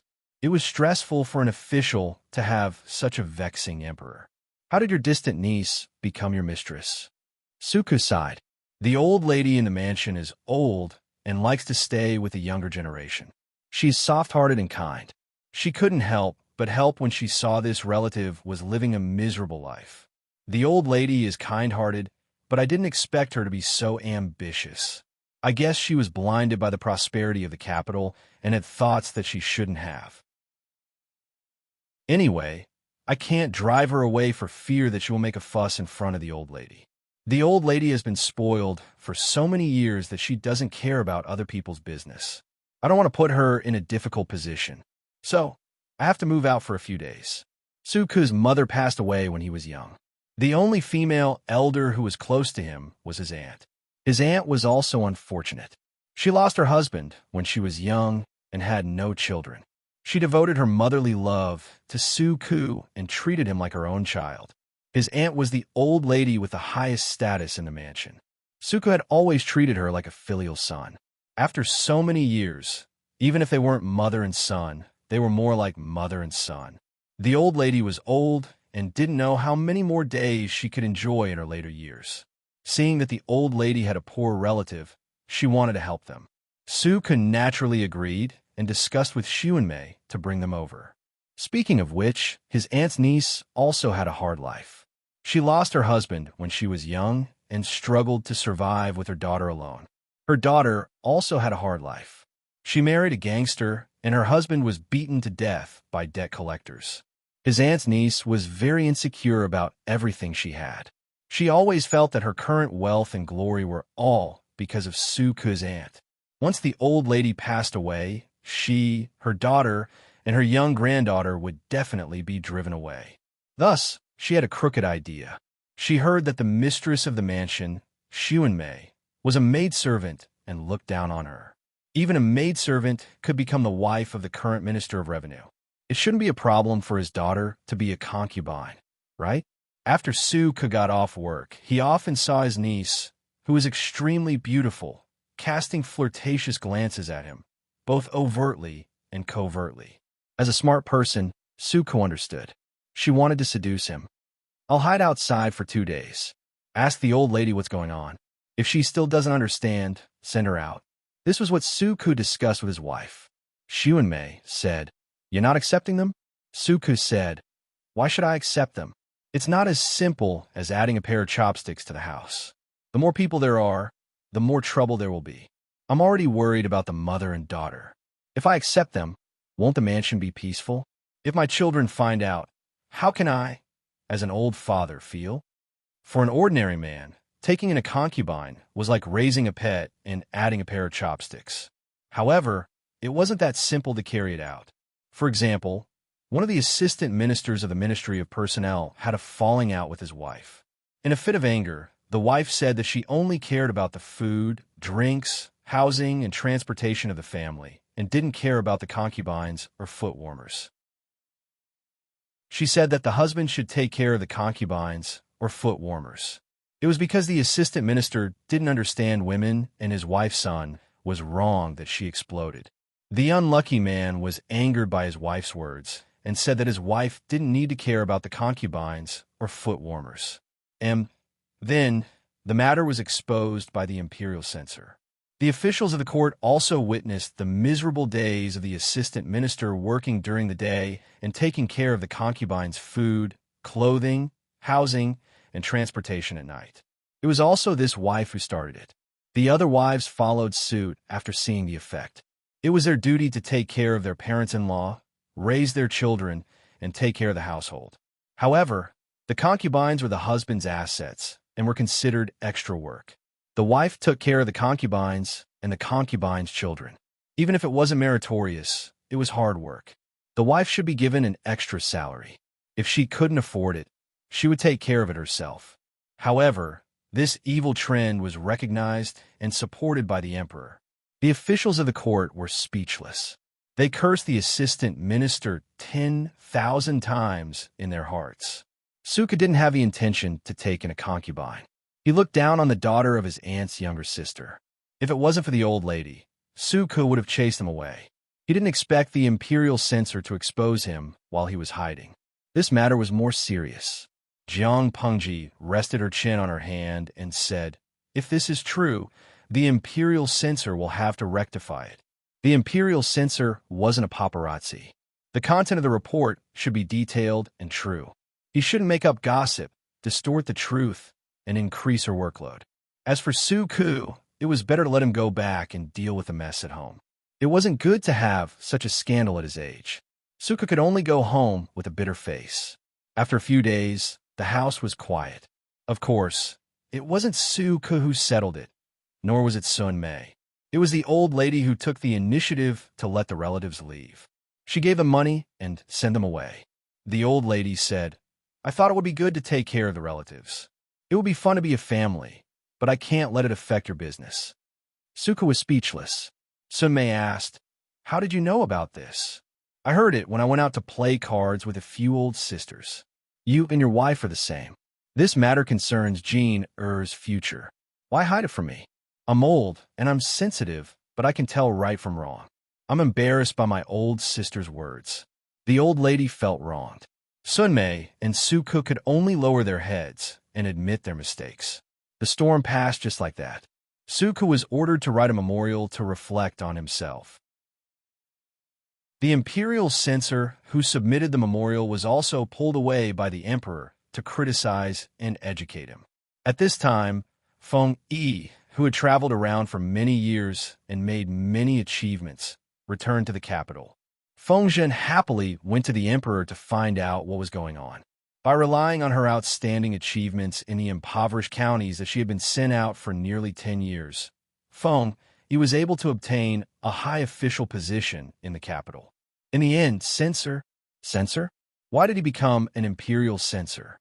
Zhang Pengji said, "He admonishes the emperor and supervises the officials." What's wrong with being an imperial censor? The imperial censors of the Zhang dynasty could not only stay in the capital to keep an eye on the officials, but they could also be sent out to supervise various places. Feng Zhen was speechless. As someone who was dissed by the imperial censor every day, wasn't it troublesome for the eldest son of the legal wife to become an imperial censor? If his son did not do well, he would lose face. If his son climbed to the top of the imperial censor, he would be even more annoyed. It was troublesome no matter what. Why can't my eldest son get over it? Jiang Pengji pouted. Look at the province that Feng Yi is in charge of inspecting. Feng Zhen felt even more annoyed. That was the place where his daughter-in-law was appointed, or perhaps Feng Yi, this unfilial son, ran to become an imperial censor just to form a couple with his wife. He cared about his wife and ignored his father. If outsiders knew that Feng Zhen's eldest son became an imperial censor, how could he mingle in front of the officials? I definitely don't agree to this. I definitely don't agree. Feng Zhen pulled his son over to give him a serious lecture as soon as he returned home. Feng Yi did not move and secretly gave his younger brother, Feng Yu, a look. Feng Yu understood and took advantage of his father's rage to sneak out to get help. The moment his mother made a move, it was clear whether she was real or not. This time, it was Feng Zhen's turn to be lectured. What's wrong with being an imperial censor? Is it a disgrace to the Feng family? Although the rank of an imperial censor was not high, not everyone could become one. The requirements were stricter than ordinary officials. Not only did one have to forget personal interests and country, but one also had to be upright, straightforward, and daring to speak his mind. They had to be knowledgeable, be familiar with government affairs, and be knowledgeable about the past and present. Feng Yi was able to become an imperial censor at such a young age, so he had a solid foundation. His only regret was that he offended too many people. If Feng Yi could become an imperial censor, it would mean that the emperor had high recognition of his abilities and knowledge. Feng Zhen was an old man. The older he got, the more confused he became. Feng Yi silently followed his younger brother out of the door. It was inconvenient for the son to be present when his father was being lectured by his wife. After all, his father was very prideful. "Are you close to His Highness Yan?" His younger brother nodded. "It's a blessing to be valued by His Highness. Don't let your guard down." Feng Yi caressed her brother's head. "My little brother is getting cuter and cuter." Asterisk. Feng Yi nodded and smiled innocently. First, set a small goal. For example, remember in 1 second, Booksellers Mobile. Chapter 1852. If Han Yu were to rank the most attractive officials in the court, he would definitely be in the top 5, if not the top 3. If he were to go back more than 10 years, he would probably be number 1 when he was in the prime of his youth. Even though he was in his 40s, he took good care of himself. Not only did his appearance not deteriorate, but also became more and more mellow like a fine wine. Of course, being an official in the Jiang dynasty was different from the past. In the past, Hanyu might have been able to climb to the position of one of the 3 chancellors and 9 ministers with a smooth career. In today's world, he could only rely on his talent. As for his appearance, it was fine as long as his facial features were regular. Fortunately, Hanyu was not only good-looking, but also talented and capable. His conduct was also top-notch. Even so, Hanyu was the least popular among the officials. Most of the officials who were willing to make friends with him were his friends when they were young. Why was that? In terms of official position, Hanyu was also an important official in the emperor's heart. He was in charge of the Ministry of Penalty, one of the 6 ministries. He was in charge of the justice and prisons of the country. In the previous dynasty, the Ministry of Penalty didn't have much power. Only civilians or officials below the 7th rank had the power to punish them. The Supreme Court had the power to punish them. The middle and senior officials were also tortured by other departments, and the Ministry of Penalty couldn't be locked up. But in the Jiang dynasty, the Ministry of Penalty was a proper department with real power. Almost all the officials, except for the imperial censor, didn't want to provoke it. It was one of the 3 departments in charge of the final trial and review of major cases. In addition to being in charge of the Ministry of Penalty, Hanyu also had other titles. At the same time, he was also in charge of the Supreme Court. In terms of real power, Hanyu was definitely the most powerful person in the early years of the Jiang dynasty. He even dared to confront Qi Guanrang. Most importantly, the emperor was on Hanyu's side. Such a person should be flattered and flattered by everyone. They should be eager to trample on the threshold of others. Why was Hanyu so unpopular? Because his main job was not only to try criminal cases, but also to lead the drafting of national laws. Which official dared to say that he was clean?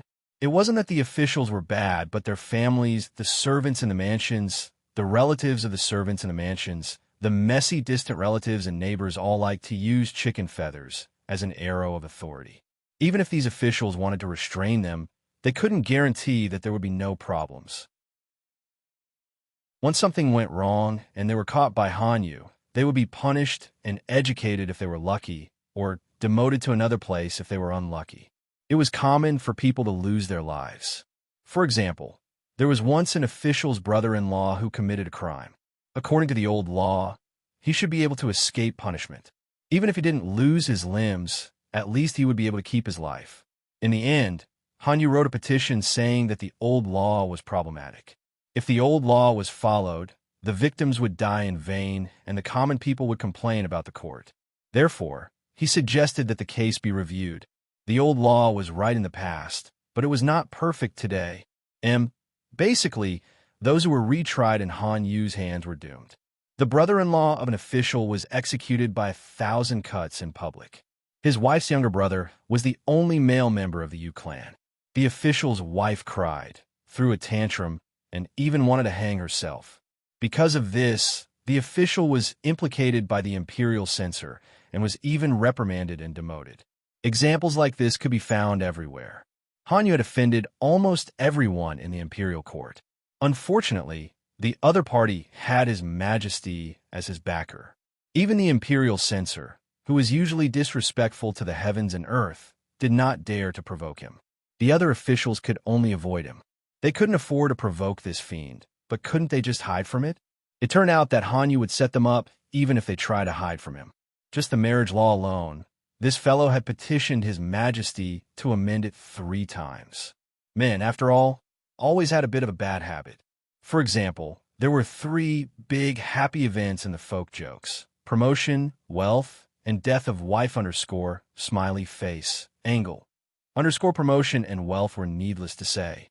Death of wife was a justifiable reason to get rid of his wife and replace her with a young, beautiful, well-educated woman who was worthy of him. Even if his old wife could not die, he still wanted to get 3 or 4 concubines and 6 or 7 to warm his feet. He wanted to experience the comfort and novelty of being a groom every night. As a result, Hanyu had collected thousands of marriage case files and obtained the marriage laws of the previous dynasties. He had revised the marriage laws 3 times according to the current situation of the Jiang dynasty. He clearly marked the places that were more vague and could be exploited and subdivided the various regulations. Just the rule that those who are first lowly and then noble are not allowed to go was enough to stop many big pig trotters from thinking of changing to a younger wife. How many legal wives did he support? Not only could they not change their wives at will, but they also couldn't take concubines at will. Taking concubines, no matter if they were cheap concubines, good concubines, noble concubines, or unnamed legal wives, either their ancestors or themselves had to be awesome. If they couldn't meet these two requirements, they could only take a concubine when they were over 30 years old, and their legal wife had no children. In the early years of the Jiang dynasty, surgical skills had developed quite well. There were also certain treatments for diseases, such as smallpox, and the neonatal mortality rate was the lowest in history every year. As for these marriage laws, the ministers had no solid reason to oppose them. Of course, there were policies and countermeasures. There were still some men who wanted to touch young and beautiful girls, and they could only turn a blind eye to them. But if there were irrefutable evidence, such as sons and daughters of concubines, things would be different. To sum up, Han Yu is indeed the most unlikable minister with enemies everywhere. In sharp contrast to Han Yu's bad relationship with others, his wife, Madame Tao, was invincible in diplomacy. She was the leader in the circle of noble ladies in the capital. Han Yu was so busy that he couldn't go home for a few times a year, so it was inevitable that he neglected the family. His wife, Madame Tao, had some conflicts with him, but she was good at taking care of the family, so Han Yu was naturally at ease. After a few years, Han Yu's busy work came to an end. He was asked to stay in the hall by the emperor for a private talk. Let's not talk about official affairs today. Let's talk about the private affairs of the family. The emperor looked serious. Han Yu was confused. After all, a private talk in a hall was usually a benefit for officials who made mistakes. Please go ahead, your majesty. Jiang Pengji said, Yen'er is getting old. I'm going to find a study partner for her. Young friends can be her right-hand man in the future. I'm sure you're aware of this. I intend to let Wenbin's youngest son, Han Shi, study with Yen'er. But how do you teach your son? She said the first sentence with a kind face, but the last sentence was full of anger. Han Yu's heart skipped a beat. Today, I'm not talking to you as an emperor, but as a mother. Han Yu had been with Jiang Pengji for many years. He knew her temperament very well. As long as she didn't show any killing intent, it meant that the situation was serious, but it hadn't escalated to the level of political affairs. Since she said it was a private affair, it should be a private affair. Han Yu didn't know what happened, but he knew that he should apologize first. Jiang Pengji felt helpless and angry. She promoted Han Yu's youngest son, Han Shi, for Han Yu's sake. But this guy secretly humiliated Yen'er, and Yen'er heard it from the other side of the wall. She had never seen such a stupid person. He didn't even know how to be careful with his words in the palace. Hadn't he heard that walls have ears? When her daughter crossed out Han Shi's name, Jiang Pengji specifically asked. After all, promoting Han Shi was to show respect to his father, Han Yu. Jiang Yin sneered. My background is not worthy of his nobility. Jiang Pengji was furious when she heard that. She sent someone to investigate and found out that Han Shi was very serious when he entered the palace for the examination. But after the examination, he laughed privately with his peers and belittled Jiang Yin in a disdainful tone.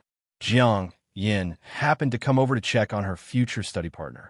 She heard the whole thing from the other side of the wall. Jiang Yin had excellent self-restraint. Although she was young, she didn't show her emotions. She removed Han Shi from the list without any nonsense. Jiang Pengji would promote Han Shi for Han Yu's sake because the two of them had been rulers and ministers for many years. It was reasonable for her to take care of him. However, Jiang Yin was the only heir to the throne. Why would she give Han Shi face? Who was Han Shi anyway? Therefore, Jiang Pengji prepared for 2 days. She waited for Han Yu to finish his work before she asked him to stay in the hall for a private talk. How did she teach her son? Han Yu listened to Jiang Pengji, and his face turned pale. He directly knelt down and pretended to ask for forgiveness. He said that he would discipline his youngest son well when he returned and then bring him to Jiang Yin to ask for forgiveness. If Han Chi really went too far, Han Yu would break his legs. Underscore not long ago, Bai Yuexia broke her son Shi Yu's legs with a rod, and she divorced her husband. Outsiders didn't know the reason, but Han Yu knew something. Bai Yuexia dragged her son out of the Golden Scale Academy and broke his legs. It was His Majesty's order. It was most likely that Shi Yu had done something wrong that made His Majesty furious. At that time, Han Yu felt that Bai Yuexia did not teach her son well. Now it was his turn. Underscore, smiley face. Angle. Underscore, what kind of sin did he commit? Jiang Pengji said, Han Chi's matter is still a small matter. Han Yu's face showed bitterness. That bastard disrespected the crown prince and humiliated the crown prince and the emperor. That was still a small matter? Han Yu was anxious. He didn't know what was a big matter. Jiang Pengji said, go back and inform your Yu family. Let them know that I know what they did in private. It should be said that Jiang Pengji had known it for a long time. Han Yu and Madame Tao of the Yu family had resumed their old business of selling illegal salt. Madame Tao quickly amassed wealth through the illegal salt business and occupied the people's land. After Jiang Pengji recruited Han Yu, she beat Madame Tao up. She cut off Madame Tao's illegal salt business and took away the people's land that they illegally occupied. Everything had been peaceful for many years. At first, Madame Tao was trembling with fear. She was afraid of Jiang Pengji's force and didn't dare to do anything. However, as Han Yu gained more power in the court, he could still be favored by the emperor by dissing the officials. Madame Tao began to get restless and began to resume her old business. Han Yu's face was so pale that ink could drip from it. Do you know when it started, Your Majesty? Jiang Pengji said, it has been a while, but I kept it a secret. Madame Tao is a clown, but I can't implicate you. Han Yu was hated by hundreds of officials, but he was still alive and kicking because Jiang Pengji had been helping him behind his back. She even cleaned up other officials' dirty tricks when necessary. But Madame Tao was Han Yu's mother, so Jiang Pengji didn't have to be so polite. She took the initiative to reveal it to Han Yu. If Madame Tao made too much trouble, Jiang Pengji had to get rid of the tumor, even if it would slightly implicate Han Yu. Han Yu was her baby. Who was Madame Tao? I am ashamed, Jiang Pengji said. Let's not talk about it. You can leave now. It was destined to be a chaotic day. When Han Yu got home, he immediately punished Han Chi, who was usually spoiled, was beaten until he screamed in pain. Madame Tao didn't care about her manners as a noble lady. She almost ran to stop Han Yu. Han Wenbin, why did you beat my son? Han Yu said. He slandered the crown prince's background as a bandit and said he was a lowly person. Did he say that? Han Chi's face changed. A guilty look flashed across his chubby and cute face. Han Run, the eldest son, said, isn't it known to the whole world? As soon as he said that, his father, who had always been kind to him, slapped him for the first time. His face was tilted to one side. Is it because of you? Han Yu asked someone to catch Madame Tao. What a coincidence. Both of you are punished by the family discipline. It's time to teach them a lesson. Han Run retorted angrily. Teach what? I haven't been home for years. What can you teach me? Han Yu felt like he was struck by lightning. You are two unfilial sons. When did he not teach them? When Han Yu was at home, the two sons were the ones he cared about the most. Han Run was forced to kneel down, but he still didn't give in. He said angrily and resentfully, unfilial sons? That's a good scolding. Do you know how much my brother and I have been implicated by you in the academy all these years? You have a good reputation outside. You have offended countless officials, and we have been bullied again and again in the academy. You don't even know this. Now you are disciplining me and my brother for not knowing our duty. Of course, Han Run was resentful. How much had he and his brother suffered in the Golden Scale Academy? His father was fearless in dissing the officials, but they were ridiculed by the children of the officials. Han Run was resentful. He also hated Jiang Pengji for entrusting his father with such an important task, but she had attracted so much hatred, which had implicated his brother. He was even angrier when he heard that his brother was going to be chosen as the study companion of the crown prince. Wasn't it enough that he and his brother were being hated by others? Now he was punishing his brother for the sake of the crown prince. Who did he think he was? Did he think he was the emperor? Han Yu looked at his son, who looked familiar but had a strange temperament. He was so angry that he almost fainted. Who taught you these words? At this time, Mrs. Tao waved away the people who were trying to stop her. She protected her baby son, who was crying with snot and tears all over his face. I taught them personally. What? Are you going to punish me in front of the servants? Han Yu was so angry that he almost fainted. He couldn't even stand steadily. He was too tired from work and experienced such an exciting scene when he came home. He was already an Iron Man who didn't collapse. I will deal with you later. That day, the Han's mansion was in a mess. The imperial censor who heard the news did not go there. Why? The emperor was watching. Humph, carrot. Han Yu interrupted Mrs. Tao's illicit salt business as soon as she tasted the sweetness. He had thought that this matter would end like this, but a year and a half later, something unexpected happened. Mrs. Tao colluded with the gentry to rebel. After investigation, it was found that Han Yu's wife, Mrs. Tao, was involved and played a very important role. She made great contributions to the rebellion. Not only that, Han Yu's eldest son, Han Run, and his second son, Han Chi, were also involved. Their crimes were unforgivable. Because of this, Han Yu's house was confiscated. The leader of the confiscation was Fu Wang. He used to be Han Yu's enemy, and they still didn't get along. If Han Yu was the leader of the civil officials, then Fu Wang was the leader of the generals, and he was the absolute leader. The two had been enemies for many years, and now it was finally over. The emperor has protected you for so many years, but you still made such a mistake. I really don't know what to say. Fu Wang led the team in person. Of course, he was ordered by Jiang Pengji not to be rude to the people of Han's mansion, especially Han Yu.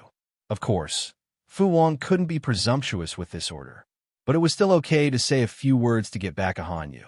Han Yu, who was dressed in plain clothes, sneered indifferently.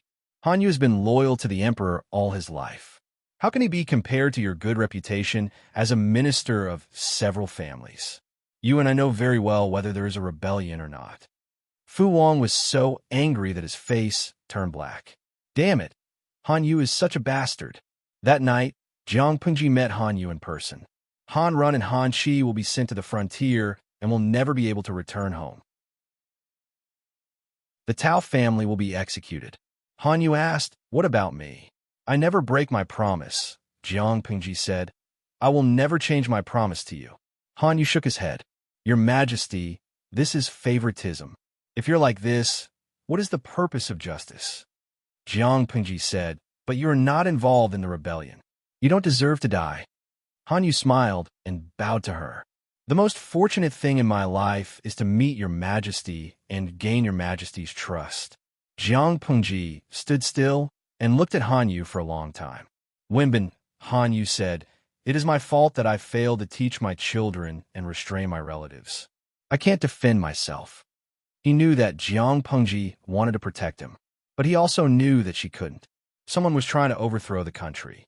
Madame Tao and Han Yu's three closest people were involved. It was impossible for him to be innocent in the eyes of the outside world.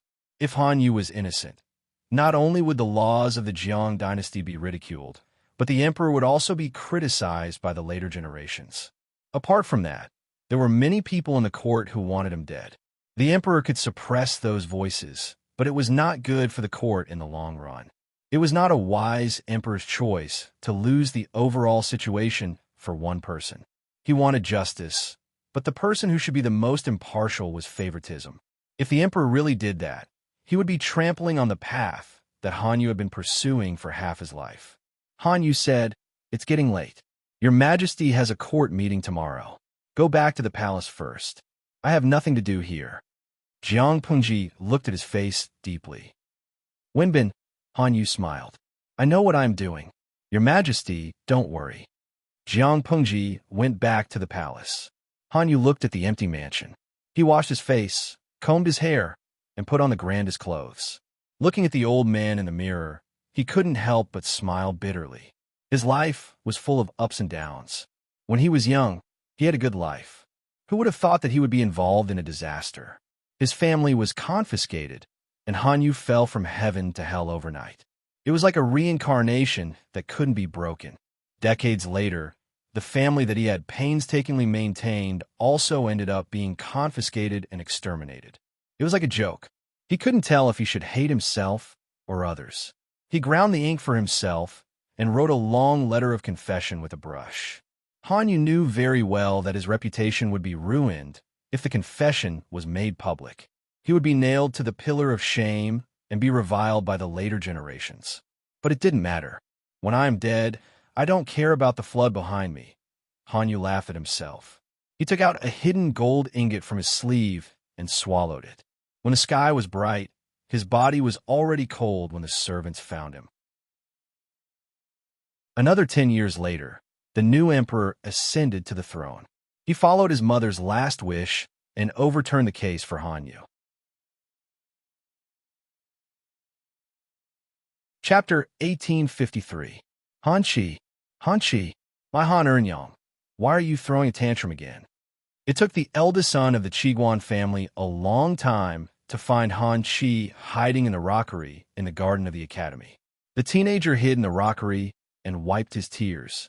His cute baby face was covered with tear stains, and his eyes were as red as a rabbit's. Who are you calling Han Earnyang? If you call me that again, I'll complain to Uncle Qiguan. Han Shi roared back angrily when he heard the rude address.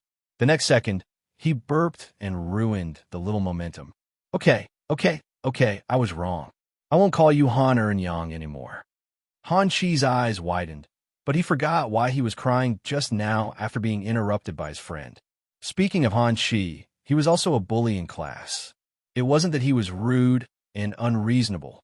On the contrary, his personality was very soft, and his looks belonged to the type that could be easily bullied. This caused his older brother, Han Run, and his siblings to be worried. When they sent Han Shi to school, they threatened the entire class. 3 graduates of the Golden Scale Academy supported Han Shi. Who in the class dared to provoke him?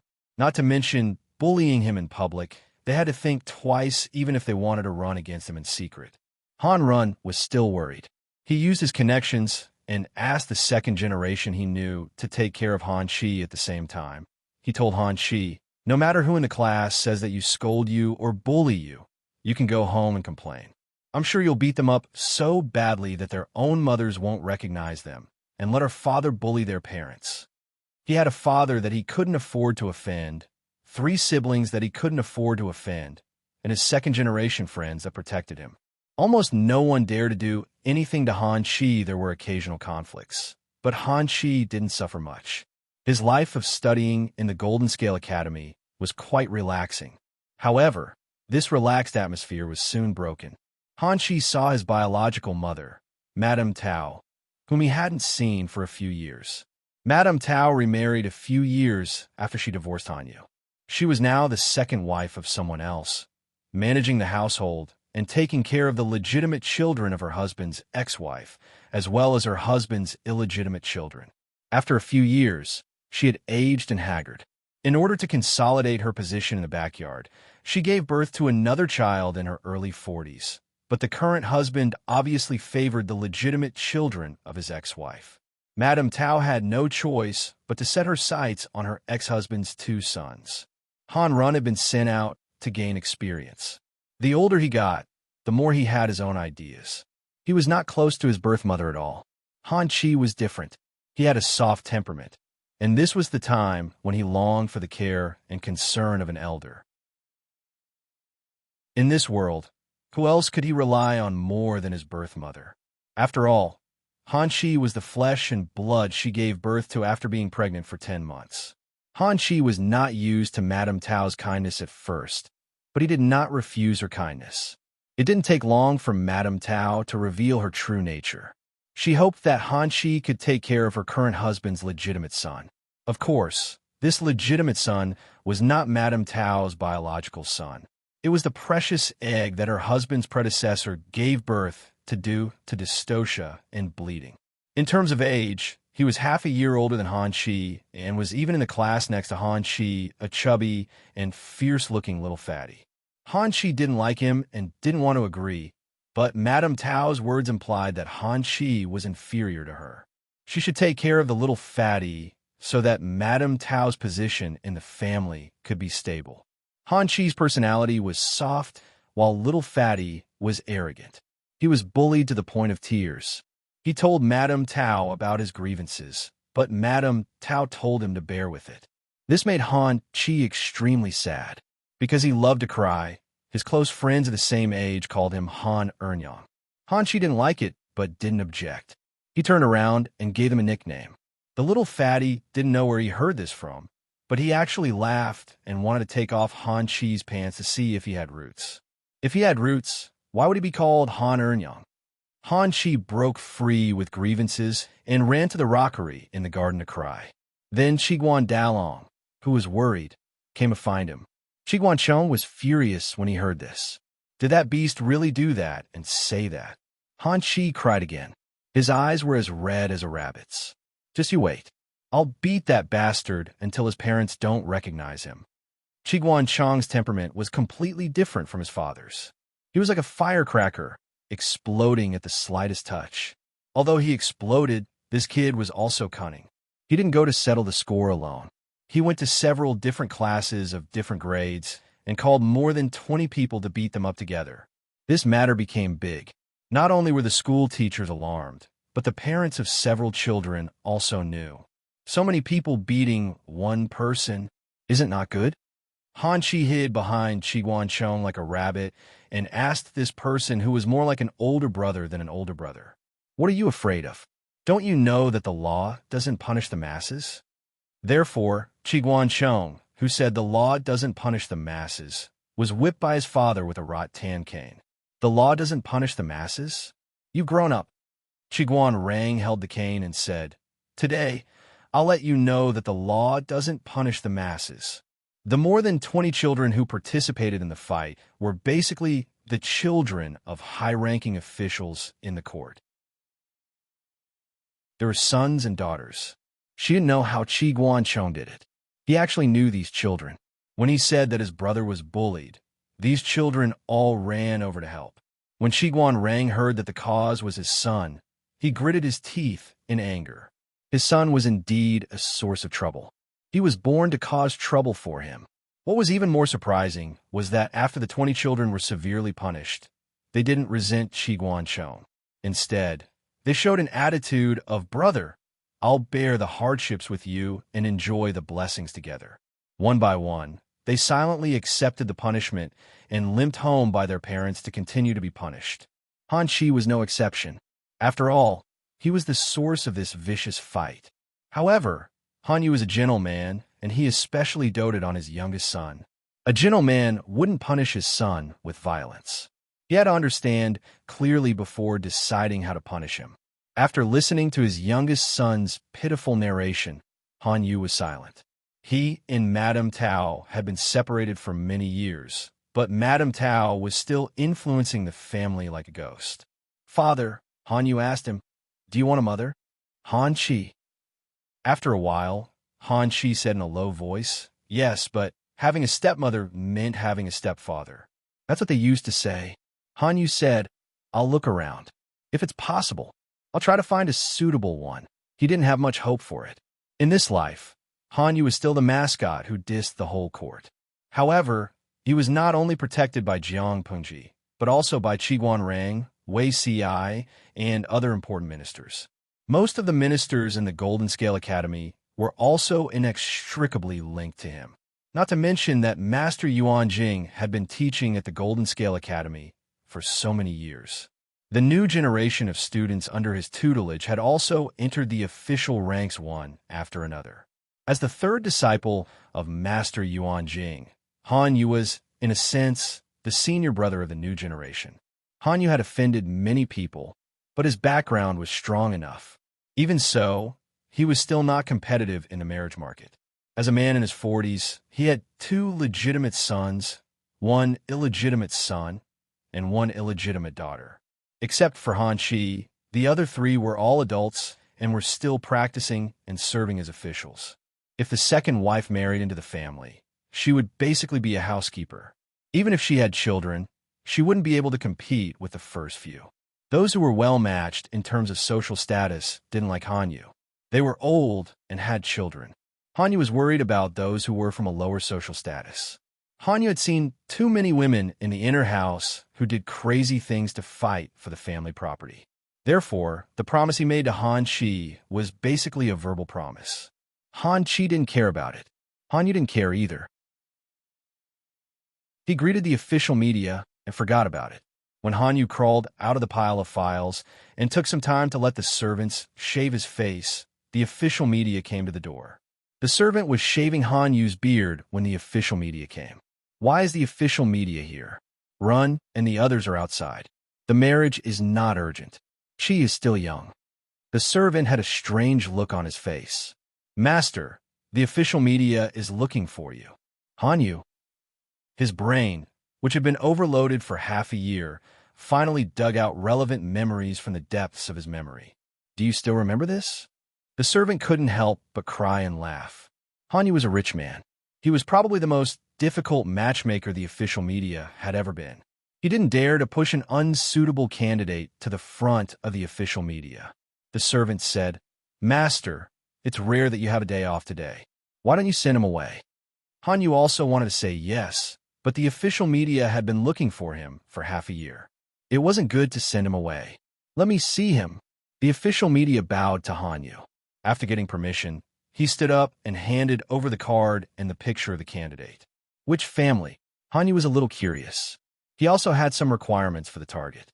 It couldn't be a young and unmarried girl. He was over 40 years old. Why would an old man want to harm people?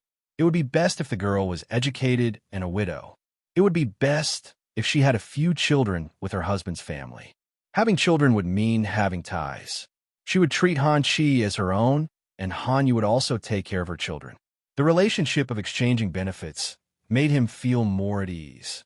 Hanyu also knew how busy he was. He was young and had fantasies about love. It would be a sin for him to marry someone. It would be better to choose a partner to live with. The official media revealed the information of the girl with a flattering smile. Hanyu happened to open the picture and was so shocked that he almost tore it apart. What a joke! Hanyu threw the picture on the table like a scourge. He didn't even look at the basic information of the girl. He was too familiar with the girl in the picture. Miyu came to the capital to report on her work half a year ago. She was a strong and fierce woman. She was the inspector of Ning province. She came to report on her work this time with the intention of being promoted again. The official media had sent a picture of such a woman to him. What a joke. They had even greeted each other yesterday. The official media said, Your Excellency's portrait was also sent to them. They liked it very much. It wasn't a one-sided choice.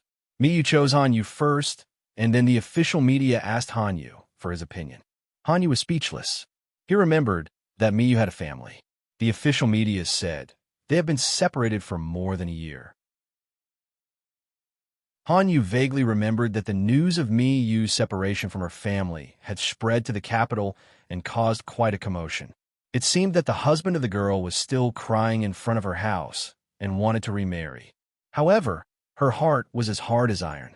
The official media continued, Your Excellencies are a match made in heaven.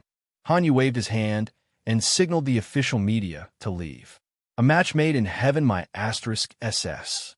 Listening to the official media, Miyu knew that it wasn't just a matter of a day or two. Then what was the meaning of little Chao's greeting yesterday? As if nothing had happened. After thinking about it, Hanyu decided to go and ask her personally. Miyu seemed to have expected it. I've been waiting for you. Hanyu was almost choked. Miyu handed a piece of paper to Hanyu. Your Excellency, please take a look at this before you say anything. Hanyu looked down, and his face almost cracked. Your Excellency, please consider it. It's not a difficult request. Hanyu had a strange look on his face. Miyu said, They have served me for many years. After so many years, we have developed a sisterly relationship. It's a waste of time to stay there, so I bought all their contracts of slavery. They will live a carefree life as long as I am alive in the future. Hanyu was speechless. Other people got married with gold, silver, and jewelry. When Miyu got married, she got married with her ex-husband's concubines. Yes, you read it right.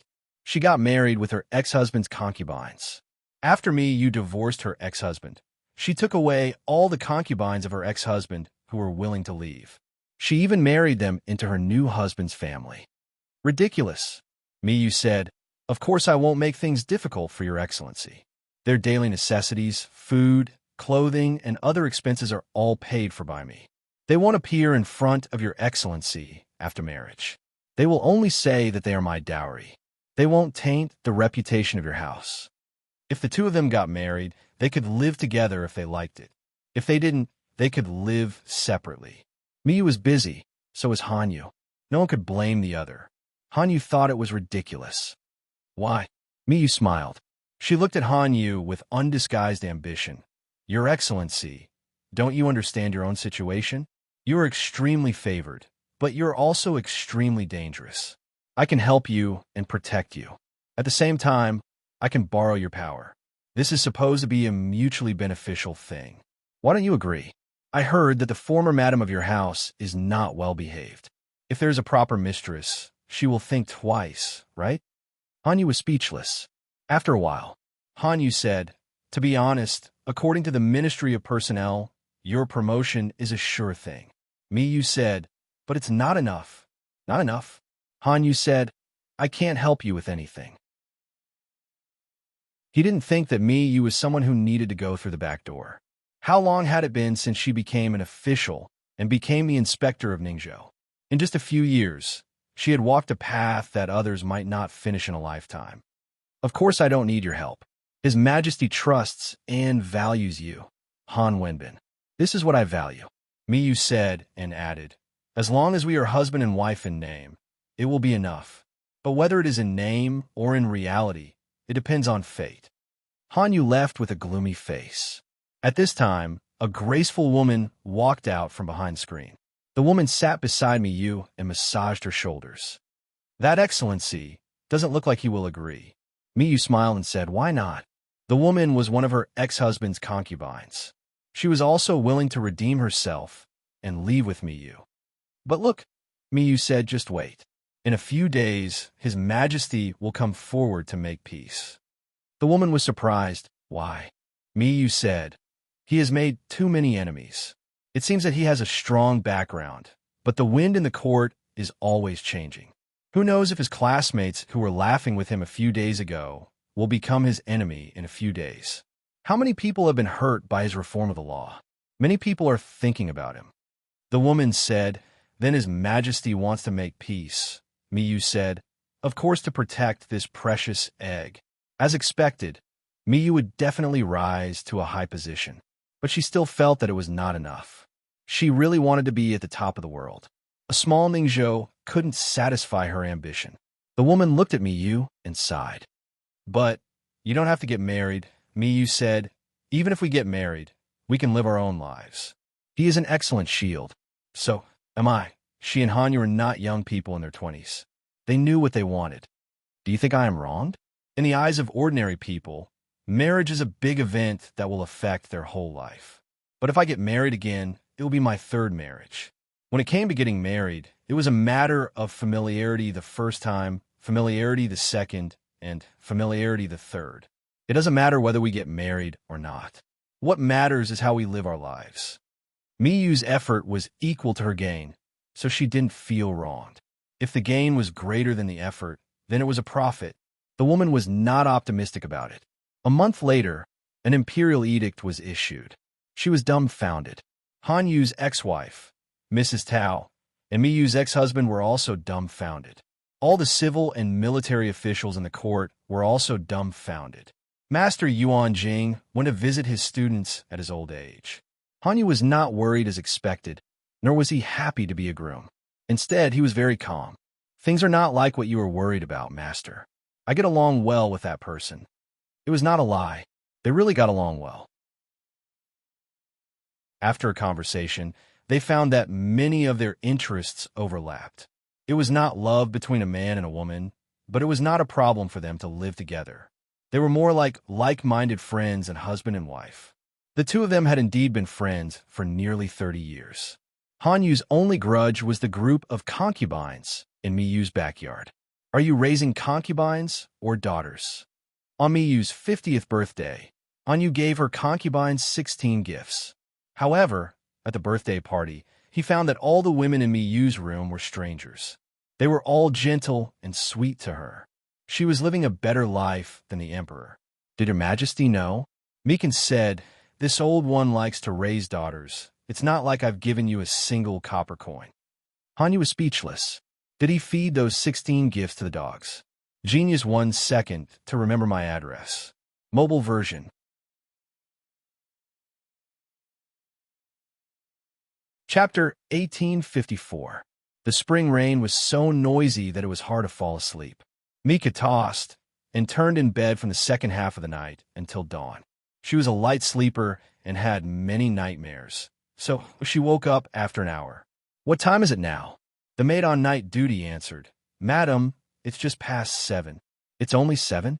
Hearing the way the maidservant addressed her, Mika suddenly remembered that she had spent the night in the Han Manor, so it could be considered as her home. The maid asked, "Madam, do you want to get up now?" Miko answered, "Yes." Maidservants came in one after another, helping Miyu wash her face, tidying up her hair, and even giving her an exquisite massage to relieve her headache. "Madam hasn't been sleeping well recently. Do you want a doctor to come and take a look?" Miko propped her elbows on the dressing table and pretended to sleep for a while to relax her tired mind. "No need. It's the same problem every year. I'll be fine after a few days." Miko was working in the capital now. She spent most of her time in her own residence and only a few at the Han residence. Although she didn't stay much, the courtyard was still well equipped. It was bustling with people and didn't look cold at all. The maid tied her hair into a loose bun so it wouldn't hurt her scalp. Her makeup was also much simpler than usual. She looked at the phoenix eyes in the mirror and asked in surprise, "Why is it so simple today?" If she remembered correctly, this maid was an expert in all kinds of makeup that was popular in the capital. Mika would sometimes complain about makeup that was too flashy. Even though she didn't look old and looked to be in her early 30s, her makeup was too thick. Today was a rare day. The maidservant said, "Yesterday, old master reminded me that Madam prefers a more simple and unadorned one these days." Mika was taken aback for a moment, then smiled and said, "As expected of the famous Han Wenbin, you are indeed meticulous in your actions." His success wasn't without reason. It could be seen from every little detail in his life. Every year, on this day, Michu's mood would become very gloomy, especially on this day, because it was the death anniversary of her first husband. After dressing up, Mika looked at the woman in the mirror who looked to be in her late 20s and felt a little better. "Madam, San Langjun heard that you were here, so he came to pay his respects." Mikan said, "Let him come."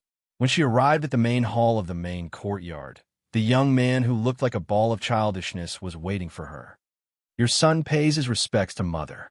Mika said, "Rise. Is the academy's rest day today?"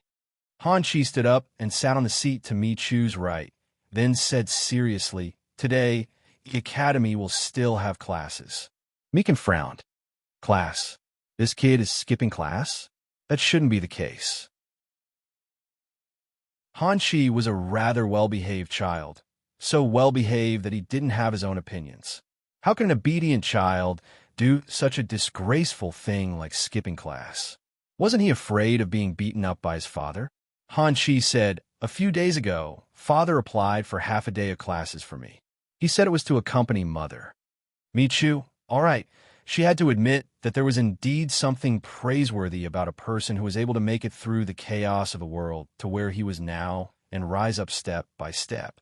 In that case, Chi will accompany mother to Shangfu Temple on the outskirts of the capital today. Shangfu Temple was originally a temple in Hejian County, but His Majesty later allocated funds to build one in the outskirts of the capital. It was said that the old monk in the temple had taught His Majesty. Even though His Majesty didn't believe in Buddhism and had tried to curb the development of Buddhism and was more inclined towards Taoism, it didn't affect the incense burning in Shangfu Temple. Michu also donated some money to the temple and held a few water and land dharma meetings to pray for the dead. Nowadays, the world was peaceful, but there were always places where people had to be careful when they were outside. Han Chi brought enough guards and went all the way from the inner city to Shangfu Temple on the outskirts of the capital. He didn't run into any trouble. Underscore smiley face, angle. Underscore no, he was in trouble. As the only child that Han Yu was still raising, Han Chi was truly isolated and had no siblings to share the burden with him. When his parents wanted to teach him something, he could only bite the bullet and do it. For 4 hours, Michu didn't stop asking questions. At first, Han Chi was able to answer fluently, but the more he asked, the more anxious he became. His young and tender face was flushed with embarrassment. It's so embarrassing, pi omega pi. Michu laughed. You are still young. This level is already something to be proud of. Han Chi stammered, Mother, please comfort me. I understand. He realized that he was the only one in the family who didn't study well. Whether it was his brother Han Run or his brother and sister, their grades in the Golden Scale Academy were all in the top 3 among the dozens of people in their classes. Han Chi was different. He was always in the bottom 50. He didn't inherit anything from his father except for his face. Not to mention his father and now his mother. If it were someone else with strong self-esteem, they would have been anxious to change their temperament, but Han Chi was still slow. Han Yu didn't force him like other parents, or he was so busy with work that he didn't have the energy to be strict with his son. His son didn't become a playboy, which was the biggest contribution to the family. Michu said, being good-looking is also an advantage. Han Chi. Michu said, if you have a bit more knowledge with that face of yours and your family background, you should be able to become a famous scholar. Han Chi was speechless. He couldn't tell if his mother was praising or insulting him. Today wasn't a big festival, but there were still many tourists in the temple, and there were many carriages outside. Han Chi saw a familiar carriage in the parking lot and stopped in his tracks. Michu looked in the direction and found the family emblem on the carriage familiar. Wasn't that the family emblem of Han Yu's ex-wife who remarried? Mother? Michu was also aware of the resentment between Han Yu and his ex-wife. She frowned slightly, but her heart softened when she saw Han Chi's pitiful rabbit face. Let's go. Don't waste time. As soon as he entered the main hall of the Buddhist temple, he saw Han Yu's ex-wife leading a strange young lady. The 4 of them looked at each other. Michu didn't even move her eyes and walked straight over. Han Chi braced himself and saluted Madame Tao.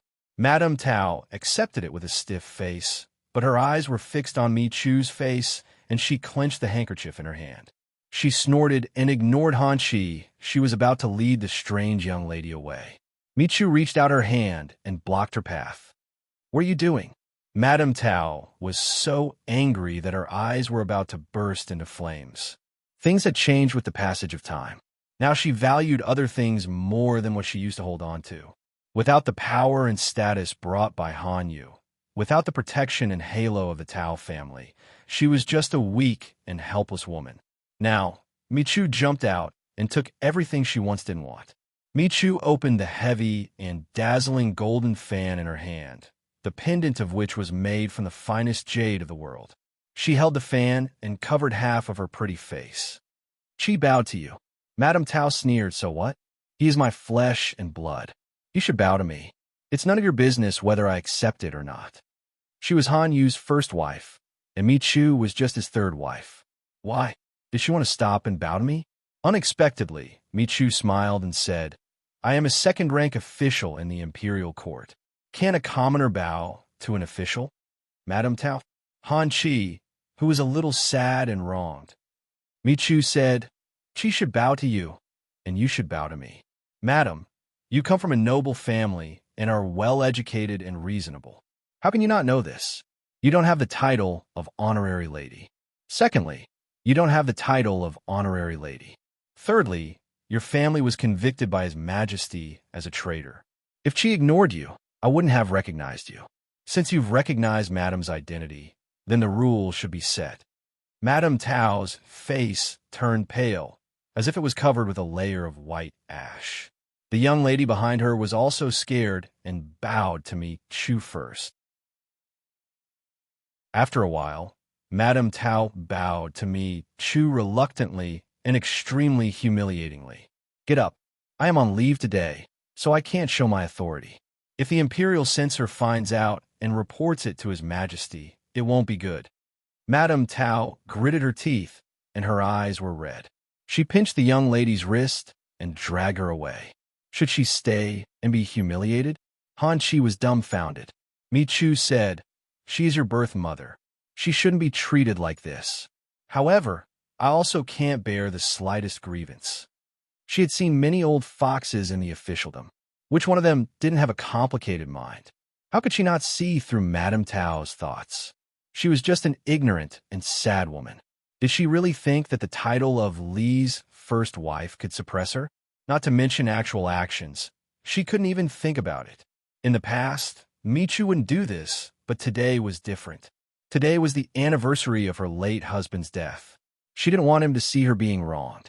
Han Chi lowered his head and said nothing. Michu offered incense and burned some Buddhist scriptures in the side hall. 2 hours passed in a flash. Before leaving the temple, Michu asked the Buddhist monk who cleaned the main hall. Only then did she know that the young lady beside Madame Tao was a concubine she arranged for her remarried husband. In order to win over her husband's heart and to stabilize her position as the first branch, she desperately hoped that the concubine she carefully selected could have a child as soon as possible. Today, she offered incense to pray for a child. The corners of Mi Yu's mouth twitched, and she couldn't help but retort, "I can understand praying for good health, but what's wrong with going to a monastery to pray for children?" Han Chi was puzzled. "Why?" Mi Yu said, "Don't you think it's ridiculous for a monk to say that the world is empty and seek a child from a monk?" Han Chi. If the Buddha heard this, he would cry. Mika was very busy, but she was still better off than Han Yu. She had 3 days off every month. Out of respect for Han Yu, Mika would occasionally ask about Han Chi's studies and care about his life in the academy. It was Han Chi's first time coming into contact with a woman like Mi Chu, and he quickly felt closer to her than his birth mother, Madame Tao. Han Chi was sent back to the Han estate by the housekeeper. The woman who was massaging Mi Yu's shoulders said, "Third Lang Jun is not bad. He has a pure and kind nature." "What are you trying to say?" The woman said with a smile. "There's no harm in passing him over and putting him under your name. I'm sure the old master will agree." Mika played with the golden fan and said with a smile, "If we do that, Madame Tao will probably vomit blood from anger." The woman said gently, "Everyone has their own fate. This is her fate. To be able to forcefully turn a situation like this into the current situation was also a skill." She prided herself on being smart, but she never saw the truth in her life. Her fate had always been in the hands of others. It wasn't others who wanted to control her fate, but she took the initiative to give it to others. All honor and disgrace were tied to her family, her husband, and her son. Her family was destroyed, her husband was divorced, and her son was estranged. She lost everything, but she still didn't wake up and continued to stubbornly step into the same pit. She wouldn't understand now, and she wouldn't understand why her life was like this in the future. Mika looked at the painting and inscription on the golden fan and said indifferently, "I only hope that there will be fewer women like her in the world." The woman said, with Madame as a role model, "Why would those women not be moved?" Mika sneered, "You don't understand. There are always more people who sit back and enjoy the fruits of others' labor than those who do it themselves." So what if there was a role model? The current emperor was still a woman. As long as getting married and having children is still a way out for women, women like Madame Tao will still be endless. Miku sneered. They will only say, "This is a woman with a good life. It's a pity that she's been married 3 times. No matter how high the position and generous the salary is, it's not as good as them." Then they will turn around and teach their daughters to work hard to marry better men, and teach their sons to study hard and practice martial arts, so that they won't be inferior to women. No one is a fool. Of course, they know that it's much easier to marry a man in a high position than to become a woman in a high position. The woman didn't understand. Many years later, Han Yu asked her if she wanted to be buried with her late husband. She was dying of old age. Miku smiled. "It's good to be a neighbor with an old man like you. Why bother the dead?" Han Yu sat beside the bed and asked her, "Are you relieved now?" Things that I couldn't think through at 17 should be solved at 71. How can my state of mind be the same as now? Her young man lived in her heart for nearly 50 years. She didn't have the passionate feelings and obsession of the past. Instead, she felt that he was an old friend who had left for a long time. She said, "Hello, and take care." She looked at the sunlight outside the window. Vaguely, he could hear a faint chuckle in his ears. Mika smiled. An old friend finally returned. Please remember the domain name of this book. Jiutian Shan Wang, mobile version.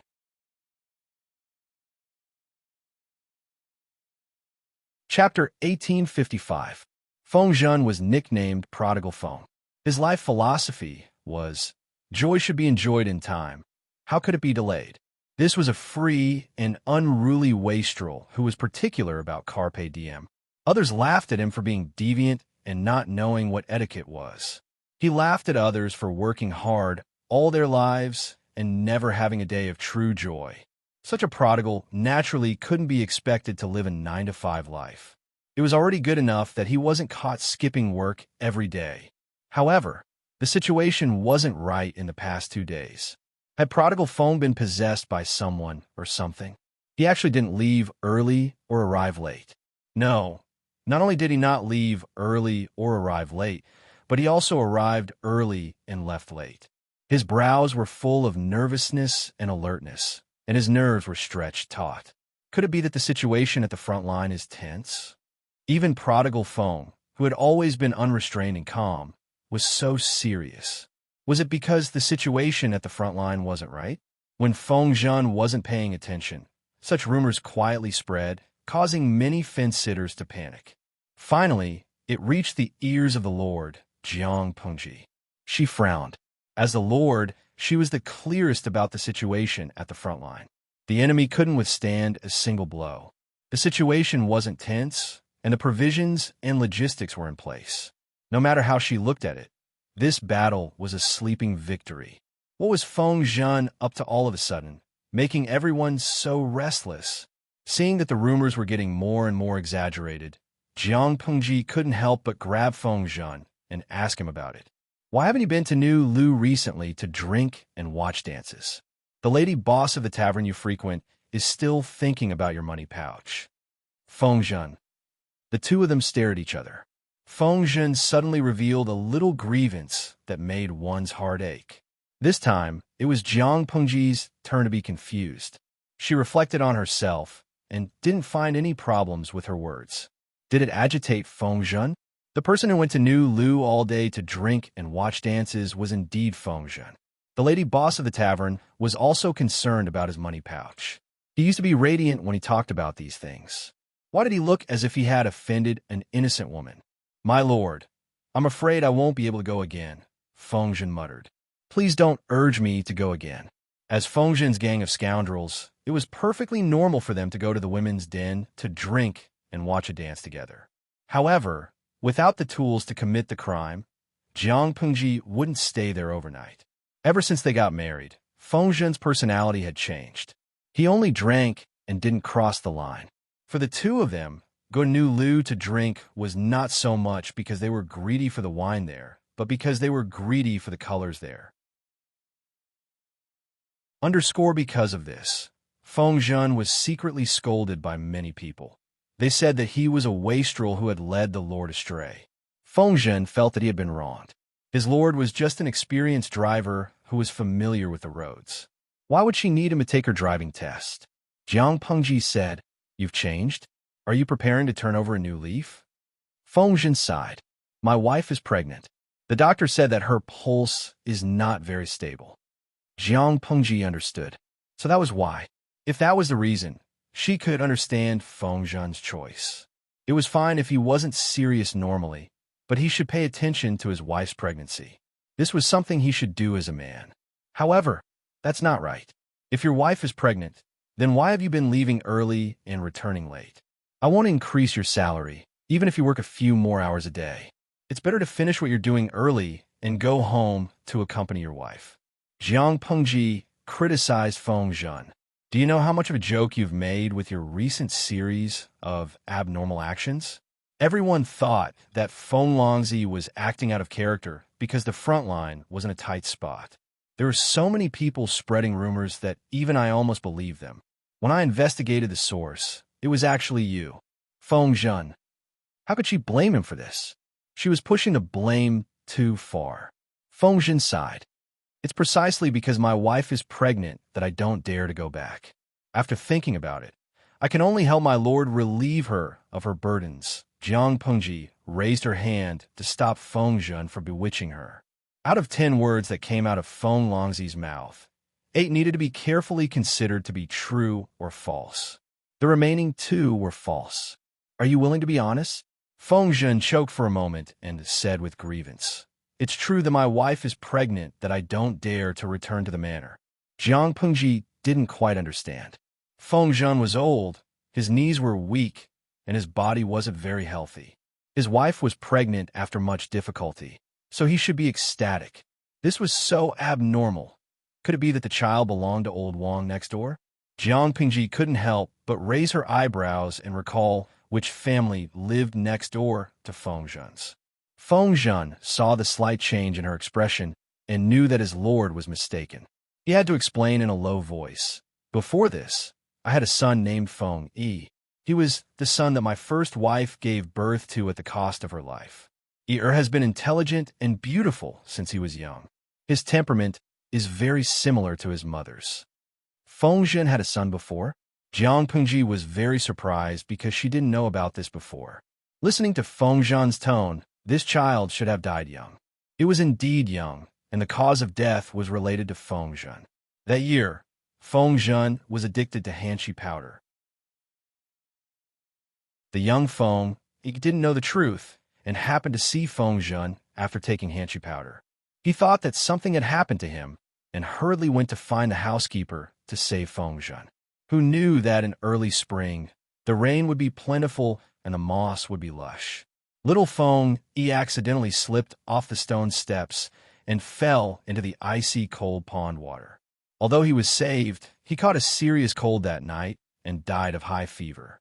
Feng Zhen always thought that he was the cause of his son's death and felt regret for many years. Sometimes, he would dream about this intelligent son in the middle of the night and couldn't help but cry when he woke up. He gave up on the idea of having another child, and he was born weak and sickly, so he couldn't have one even if he wanted to. A while ago, his wife, Wan Xiu, shyly and timidly told him that she was pregnant. Feng Zhen felt his whole body go blank, as if a cold chill spread from the soles of his feet to his head. On the surface, he was ecstatic, but in his heart, there was an uncontrollable panic and fear. Jiang Pengji was speechless. Are you afraid that you'll be cuckolded? As soon as she said this, the feelings that Feng Zhen had been brewing were instantly broken. What are you saying, my lord? My wife and I have a deep relationship. Why would I suspect this? The sickly man wasn't someone who was born to be impotent. The low probability of pregnancy didn't mean that there was no possibility of winning. The welfare lottery only had 1 in 100 million. The probability was so low, but there was still the birth of the chosen one every season. Feng Zhen had a son, Feng Yi, so naturally, he wouldn't think that he couldn't have a child. So what if his wife was pregnant? Must it be because of old Wang next door? If it weren't for the fact that he couldn't beat his lord, Jiang Pengji, Feng Zhen would have fallen out with her on the spot. Goodbye. Our friendship is over. Then why did you say that you were panicking and afraid? You said it yourself. I didn't force you to say it. Feng Zhen was speechless. Actually, that wasn't what Feng Zhen wanted to express. Your subject is indeed panicking and afraid. If this child can't be kept and dies, he had always thought that he wasn't fated to have children, so his first child, who was so good, was also killed by him. With such a thought, Feng Zhen naturally felt an indescribable fear of having a second child. He wasn't afraid of the child itself, but he was afraid that he wouldn't be able to keep this child. He didn't dare to go back and face his wife for a long time, so he could only use work as an excuse to avoid her and give himself time and space to think things through. However, before he could understand this matter, his lord came first, and he even made a fool of himself. Jiang Pengji also understood what Feng Zhen was conflicted about. She said, I come from a humble background, so I can't speak of any great principles, but there is one thing I understand. Since the child has set his sights on you and wants you to be his father after reincarnation, it means that he is satisfied with you. How can you let the child down? Feng couldn't help but complain. My lord, what you said is quite touching. Jiang Pengji said coldly. I can say something even more touching. Do you want to hear it? Feng was speechless. Jiang Pengji said, I heard that pregnant women are sensitive and think a lot. You leave early and come back late all day. Aren't you afraid that your wife will think too much? Maybe she thinks that you haven't changed, and that you took advantage of her inconvenience during her pregnancy to be seduced by a little demon outside? If the mother isn't good, the child will be even worse. Feng was speechless. He had forgotten about this terrible thing. That day, Jiang Pengji heard that Feng had left early again, an entire 2 hours early. This Feng Longzi is really getting more and more indecent. What if he delays the Lord's business? Jiang Pengji glanced at the snitch. What else can we do? Deduct his salary. Deduct so much that this fellow can't even afford milk powder and diapers. / book //.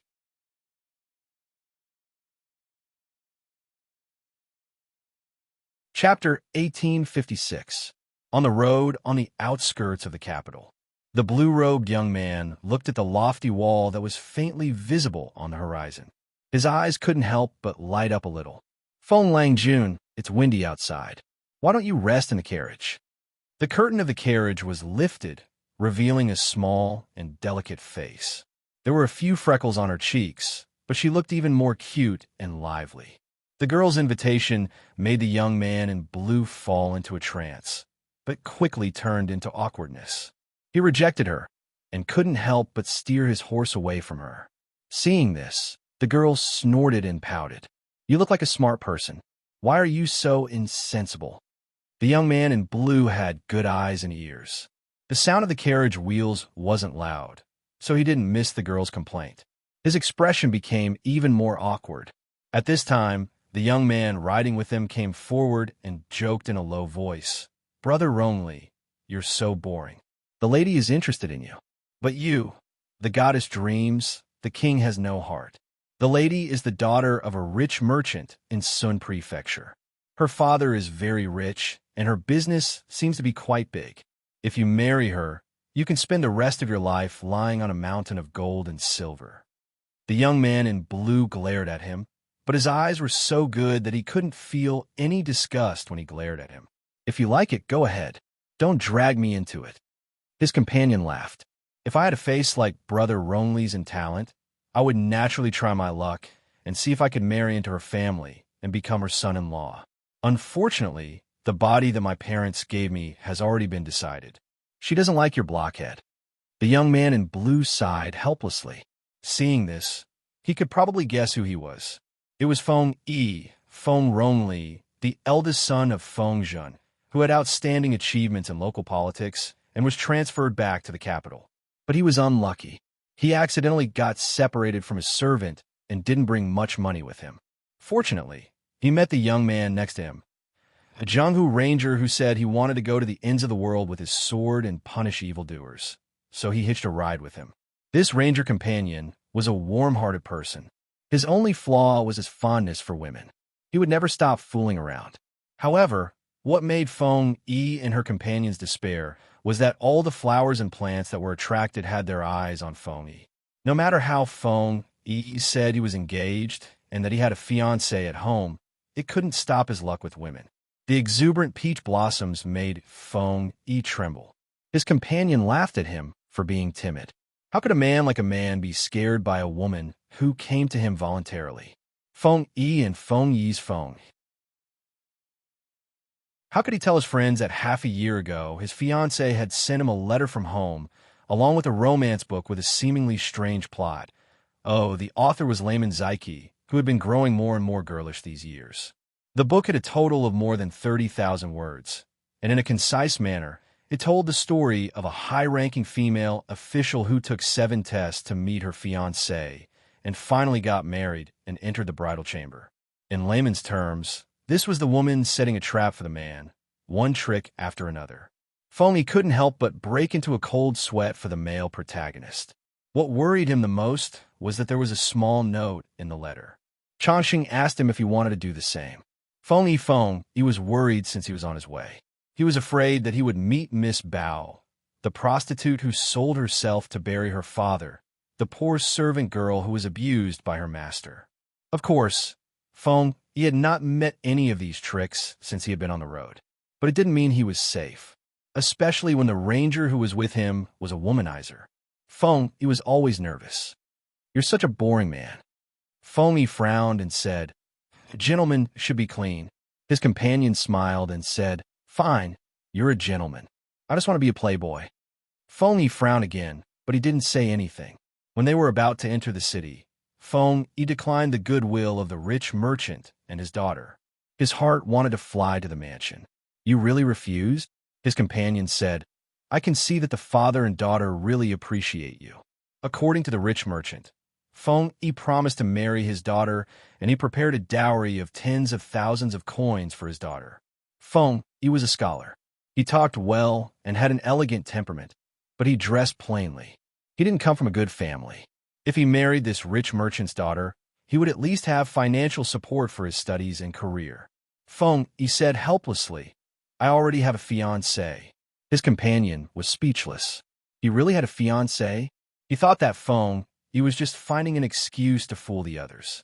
Today was Feng Yi's first time in the capital. He could only follow the address given by his family. After asking many people, he finally found the location of the Feng mansion. His companion asked, "Is your relative working for a rich family?" When he found Feng Yi, the latter looked calm, but he couldn't hide his embarrassment. When he introduced himself, he only said that his relative was in the capital. He was going to rely on his relative. He thought that Feng Yi's relative was running a small business in the capital. He didn't expect that he was serving a rich family. While they were talking, Feng Yi saw the plaque of the mansion. Leading the horse forward, his companion asked, "We'll be beaten if we run directly to their gate, right?" How could the main gate of a high official's mansion be approached so easily? Feng Yi said, "It's okay. It's my home." His companion was speechless. Coincidentally, a carriage stopped in front of the Feng mansion. The curtain was lifted, and a woman in a blue dress with her hair in a bun came out. The servant girl held an umbrella for her. The servants all lowered their heads and didn't dare to look at her face. After a few years, Feng Yi recognized the woman at a glance. "Changsheng?" The woman stopped walking up the stairs and turned her head. Brother only?" She seemed to want to run over, but as soon as she took a step, she restrained herself. But her eyes were shining with excitement. Feng Yi also walked forward quickly. He couldn't help but want to hug her, but he suppressed the impulse in the end. "Changsheng, I'm back." The two looked at each other for a long time until a young cough broke the ambiguity under the calm surface. Feng Yi lowered her head and saw a chubby boy with a pink face standing by Changsheng's feet. "Changsheng, is this your future brother-in-law?" "Changsheng." Feng Yi thought that this little boy was Feng Jin's youngest son, and his age was suitable. But Changsheng said, "Not little brother, it's..." Before she could finish, the little fat boy stretched out his fat paw to Feng Yi and called out softly, "Big brother!" "Feng Yi." Changsheng said helplessly, "This is Feng Yu, your second brother." As a punishment for mistaking her brother, Feng Yi could only smile bitterly and carry her heavy brother away. At this time, her companion realized that Feng Yi was the son of a high-ranking official. If he didn't do well outside, he could only come home to inherit his father's family business. He was a standard second-generation official. With Feng Yi's return, the family's worries were finally lifted. After the welcoming banquet, Feng Zhen looked at his eldest son, who had finally grown up. His eyes were shining. Back in a room, he took out an almanac from under his pillow and slowly flipped through it. "What are you looking for?" Wan Xiao finished checking the account book and found that her husband was still looking at the almanac. Feng Zhen said, "Looking at the auspicious date, the time should be set. Tomorrow, go and discuss with Feng Huayu. The two families should settle the marriage as soon as possible. If this drags on, Changxun will have to take up a post outside. When will the two youngsters be able to get married? Oh, I see you're anxious. Wan Xiao, she felt that Feng Zhan was getting more and more muddle-headed as he got older. Didn't Her Majesty say that the two children will be betrothed? The auspicious date is naturally decided by the palace. Why are you getting involved? There was a clatter. The almanac in Feng Zhan's hands fell onto his legs. He looked pitiful. Wan Xiao rolled her eyes and said, "Which wedding isn't prepared a year and a half in advance? If I let you do it, I would have offended the in-laws long ago." Feng Zhan, Wan Xiao took out a booklet from somewhere and threw it to Feng Zhan. She had already sent people to prepare the important items and valuable items in advance. Other than holding a booklet and picking a useless auspicious date, what else could Feng Zhan do? He was unreliable when he was young and still didn't know how to organize his son's wedding. Feng Yi could grow up to this point without becoming crooked thanks to the protection of his late wife in the underworld. Her Majesty had secured the betrothal. His wife, Wan Xiao had prepared the betrothal gifts. His son was a handsome groom. He looked dashing in formal attire. His son had kidnapped a bride since he was young. She was a noblewoman with the highest status in his generation, aside from the two princes. Feng Zhan had no place to interfere at the wedding banquet. Time passed quickly. The only thing Feng Zhan could do was drink a few more cups of wine. He was so moved that his eyes were brimming with tears. As the one marrying off his daughter, Feng Jin looked at Feng Zhan's sobbing face. He wasn't even that sad about his daughter marrying off. Why was Feng Zhan crying first? If not for his wife, Wei Jingxian, stopping him, Feng Jin would have argued with Feng Zhan. What was he crying about? Was he dissatisfied with his daughter? Wan Xiao felt embarrassed and said in a low voice, "What are you crying about? You made a fool of yourself in front of the in-laws and the officials." Feng Zhan said, "Whenever I think about Rongli getting married, I feel terrible and suffocated." Wan Xiao, "No, I'm saying that Rongli finally has a family. As his father, I'm happy and moved. Back then, he was just a small ball." Feng Zhan immediately changed his words. He made a pitiful gesture with his hands and said, "When the midwife carried Rongli to me, he cried even more weakly than a kitten. At that time, I thought we couldn't keep the child. In the blink of an eye, more than 20 years have passed, and Rongli is already married. Who knows, he might even become a father next year. Thinking about this, I have mixed feelings and can't help but want to cry." Feng Zhan had a good tolerance for alcohol. Usually, he wouldn't get drunk after 1,000 cups. He wouldn't even blush after drinking 1 or 2 jars of wine. But today, for some reason, he couldn't help but feel his eyes ache after only 2 cups of wine. It was his son getting married, but he felt like he was marrying off his daughter. That feeling of regret and satisfaction filled his heart. Thinking about his youngest son coming back after more than 10 years, Feng Zhan felt even sadder. He really needed to suck on his chubby son to catch his breath. What did Feng Yu go? Come, let him suck on some wine. Comfort his hurt father's heart. Feng Yu rejected the offer. How could his unruly father compare to Prince Yan? Does this count as satisfaction? Listening to the sounds of the wedding banquet behind her, Jiang Pengji, who was in disguise, couldn't help but sigh. Wei Xiai thought about Feng Zhan's loss of composure and laughed. Yes, satisfaction. When a person is happy, the moon is round. Please remember the domain name of this book, Jiutian Shanhuang mobile version.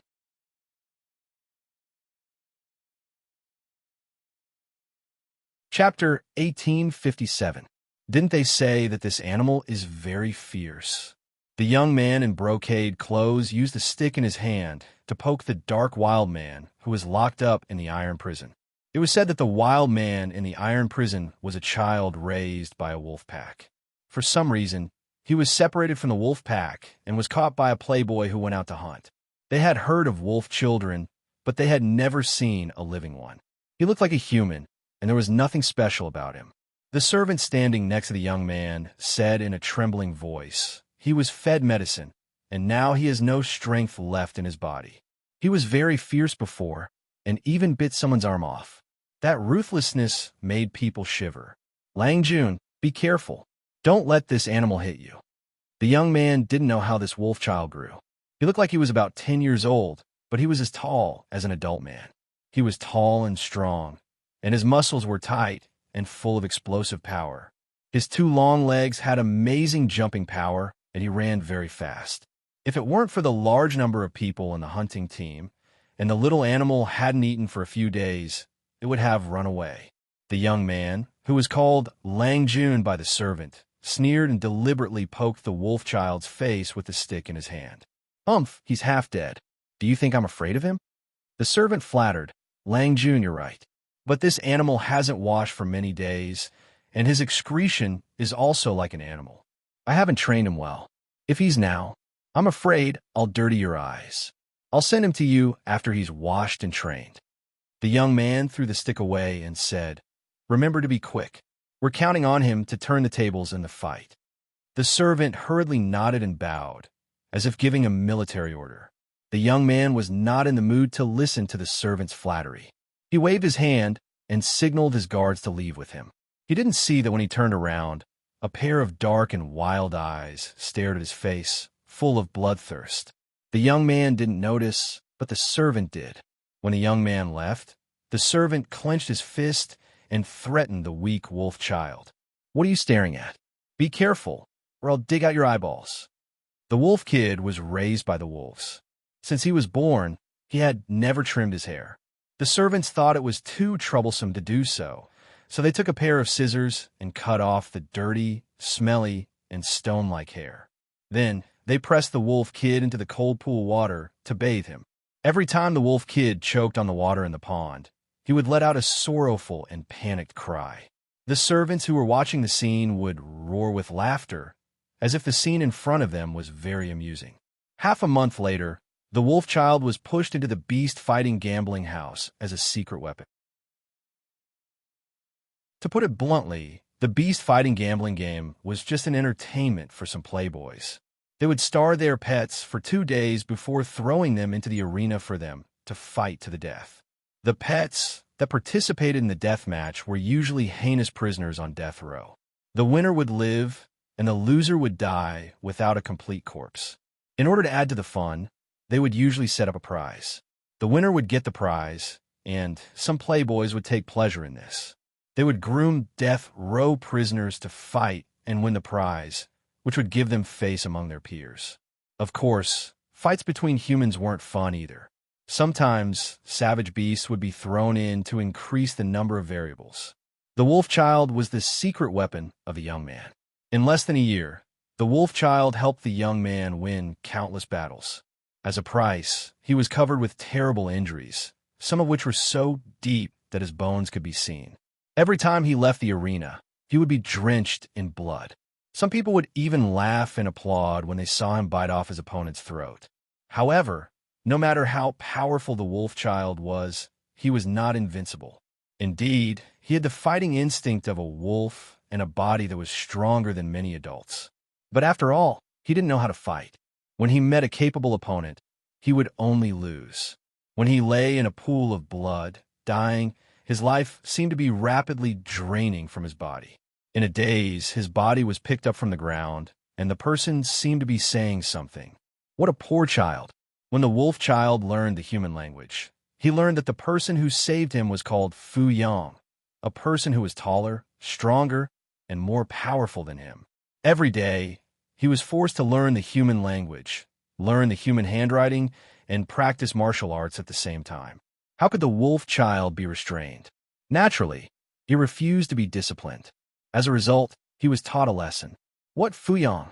Call me Daddy. Fu Yang held a wooden stick in his hand and pinned the wolf child. His hands were held behind his back by the wooden stick, and he couldn't use any strength. The wolf child subconsciously growled like a beast, and the back of his head was hit hard. Speak human language. The wolf child, brute force and no brain. I can beat 5 of you with one hand. Fu Yang sneered. The wolf child was forced to kneel on the ground. He twisted and struggled for a long time, but still couldn't break free. He was so anxious that his head was full of sweat. Beg for mercy. Learn to beg for mercy, and I will let you go. The wolf child's eyes were burning with anger, and he said in an unpracticed official language, "Don't even think about it. Okay, you have a backbone. Then let's be like this. When you calm down and learn to think with your brain instead of relying on brute force with your limbs, we can have a good talk." Fu Yang didn't loosen his grip and said with a smile, "Let's see who gives in first."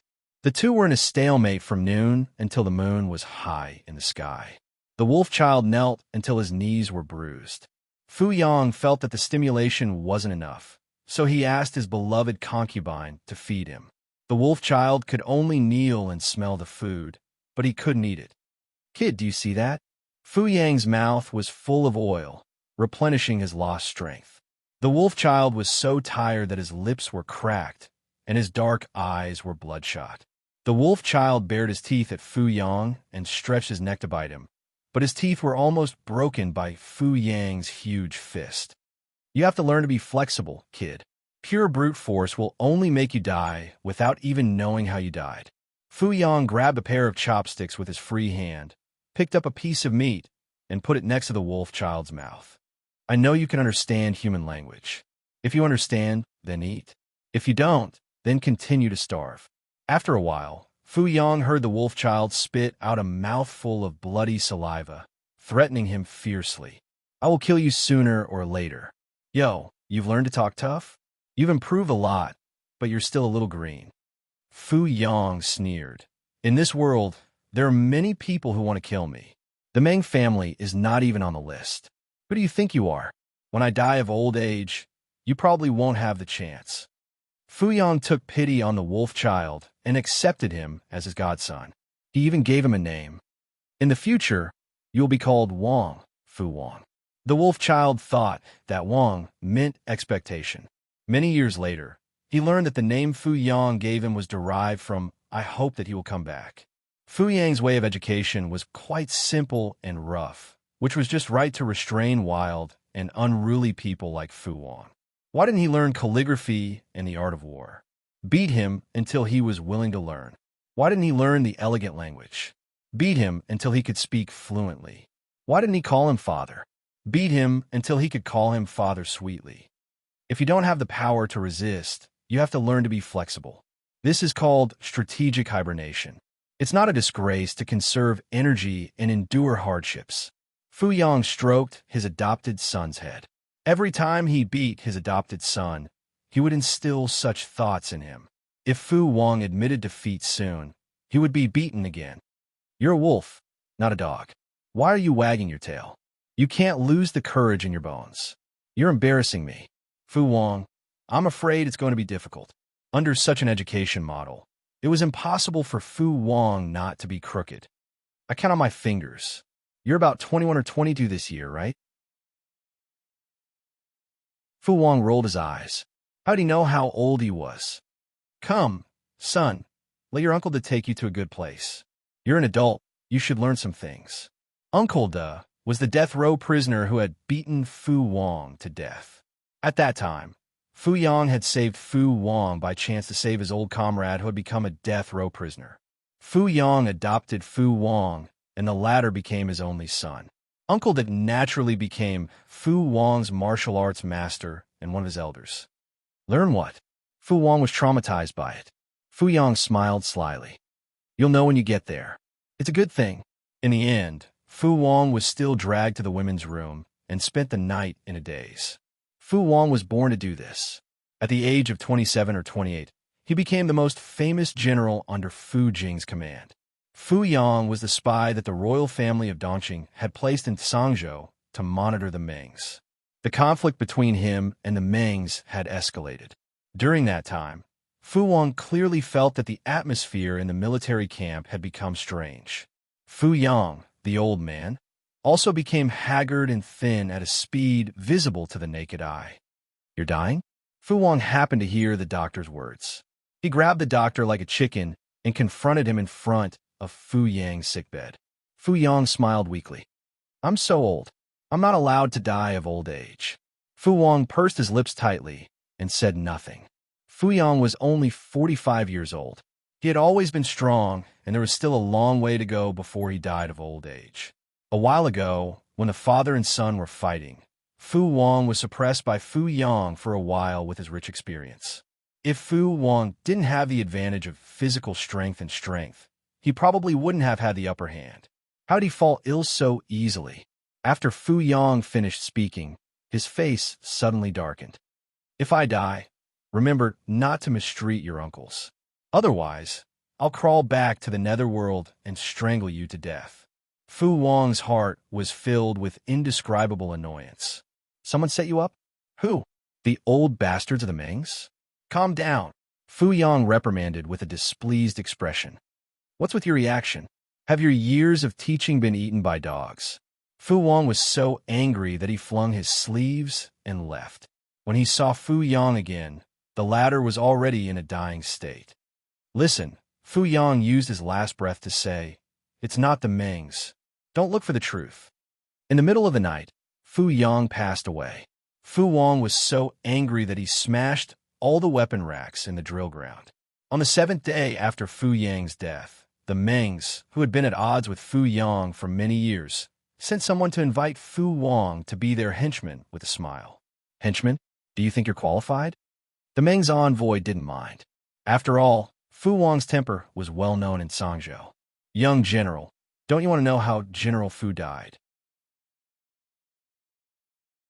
Fu Wang clenched his fists.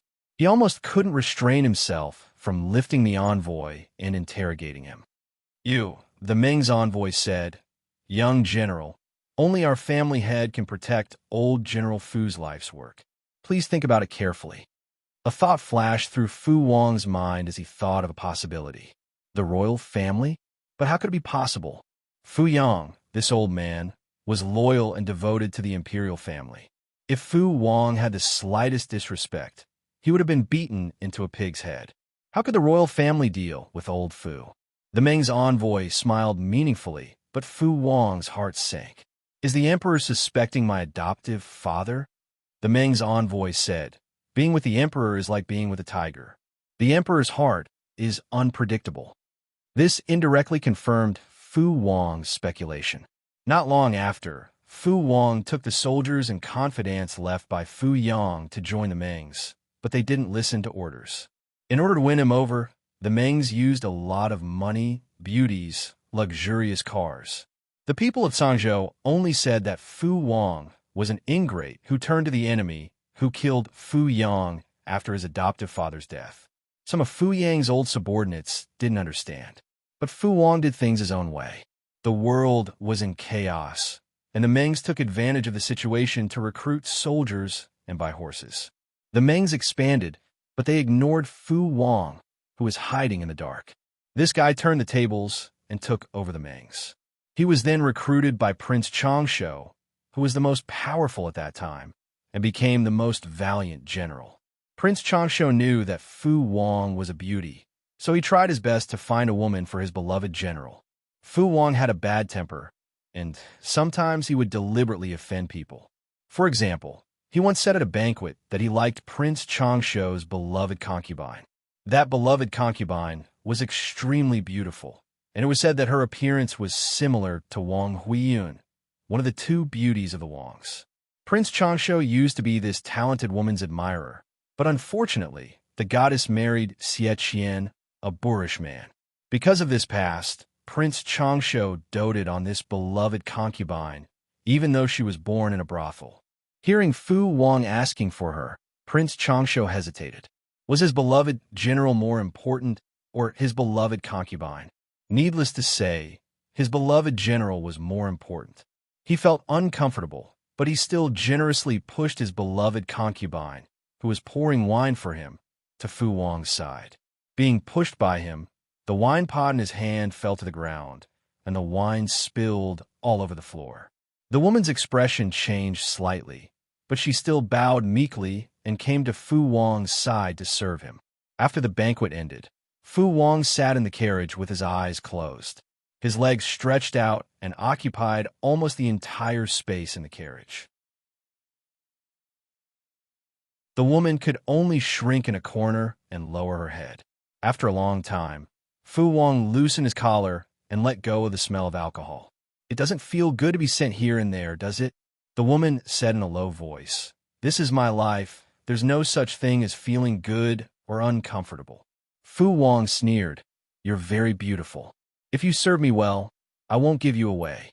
The woman lowered her head. The carriage was dark, so he couldn't see her expression clearly. "I'll listen to you, General." When that pair of soft hands touched his chest, Fu Wang smiled and pulled the woman into his arms. Prince Changsho also had a short life. When he was about to die, Fu Wang brought his men to seek refuge with Su Fei. Su Fei was forced to his death by Su Bei, and Fu Wang sought refuge with Su Bei. At the same time, he formed a grudge with Su Bei's advisor, Han Yu. The grudge between the two was attributed to a celebration banquet. Han Yu couldn't stand Fu Wang's success, so he secretly mocked him.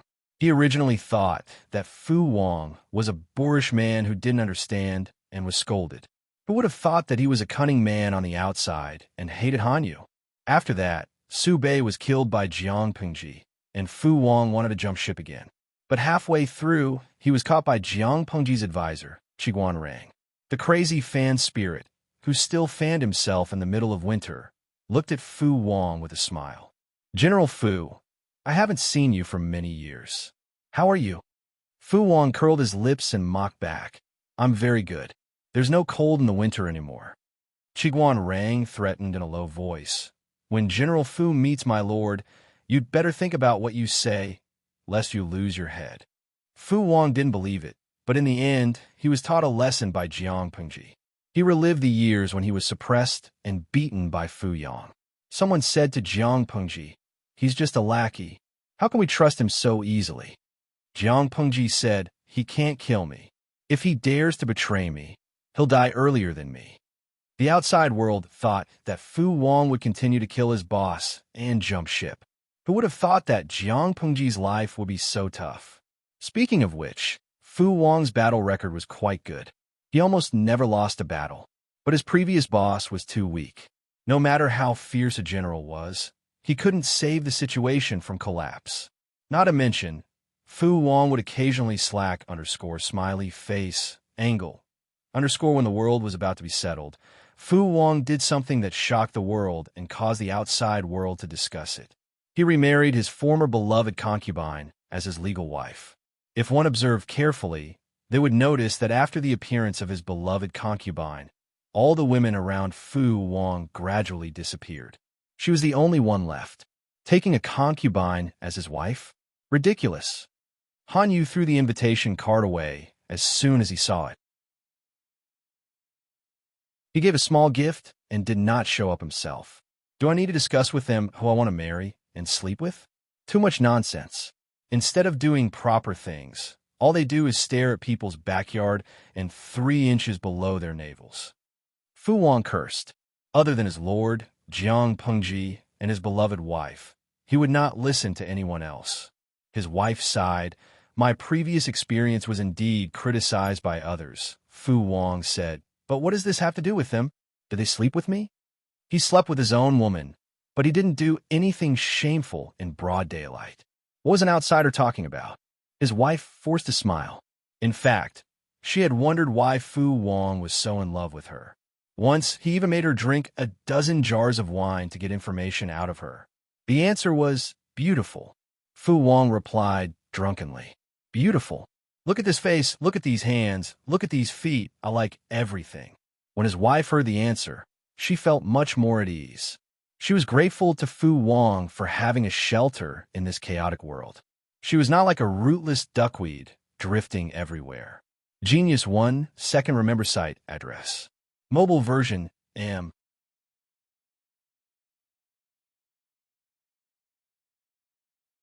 Chapter 1858. Jiang Yan's courtesy name was Huiping. The Book of Rites said that when a woman was about to marry, she would have her courtesy name. It meant that a woman could only have her courtesy name when she was of age and was about to get married. The character in Huiping meant rise and also referred to marriage. That was why there was the phrase, waiting to be betrothed. However, This meaning took on another meaning when the first female emperor of the Jiang dynasty ascended to the throne and the new crown prince completed the ceremony. Even if I take it, no one will say it. After a long time, except for the history books, no one will remember this character. The coming-of-age ceremony was very complicated. Even though Jiang Yan's physique was different from ordinary people, she was still a little tired after being dug up from dawn until the moon was high in the sky. However, she did not complain no matter how tired she was. Today's ceremony was not bad at all. Jiang Yan knew very well that from today onwards, her mother would slowly retire. When she could truly hold her own and suppress all the civil and military officials in the court, she would abdicate and hand over power. From assisting the crown prince to the real emperor, the meaning and responsibility of the two were completely different. Jiang Yan knew the heavy responsibility on her shoulders from a very young age and had long regarded it as a part of her life. But I see that your highness is slightly happy. It is obvious that you like it. Other than Jiang Yan, there was also a slightly older youth in the hall. The youth was still wearing his court robes and looked slightly frail. Jiang Yan smiled. Of course I like it. I heard that Mother prepared this character for a long time and hesitated for a long time before choosing it. Everyone in the court knew that His Majesty was terrible at naming things. In the early years, some ignorant officials wanted to give the younger generation in the family favor and shamelessly asked His Majesty to give them a courtesy name. In the end, it was always the scene of a car accident. No matter how many choices others made, His Majesty could always choose the most unpleasant one. Underscore, smiley face, angle. Underscore, the character, Huiping, was also very ordinary, but the meaning was simple and straightforward. It was not unpleasant to hear.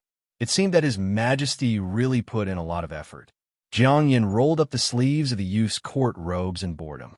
A few days ago, Grand Tutor came to me and told me about you. Don't you want to hear what he thinks of you? The young man raised his eyebrows and asked in surprise, Grand Tutor knows? He had even kept this matter a secret from his parents. His father and mother had always thought that he was close to the crown prince because he was placed in an important position. A few days ago, they had been nagging him about marriage, but the young man had found an excuse to dismiss them. His mother was still all right, but his father was an old fox who had walked through troubled times. The young man had always been a little proud of himself for deceiving his father, Fengjun. He did not expect that someone would still find out. This person was also Her Highness's teacher. Based on the clues he had discovered over the years, the young man had also figured out the other identity of the other party. I know, he's against it. My words at that time were a little harsh. I'm afraid I've hurt his feelings, the youth said.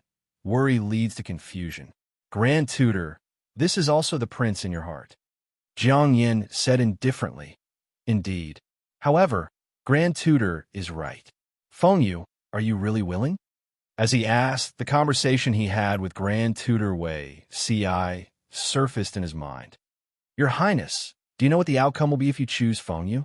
With Fengyu's looks, he will definitely be an important official in the court in the future. How could he be willing? He was young and frivolous, making a promise without permission. What if he goes back on his word in the future? Grand Tutor, you're thinking too much.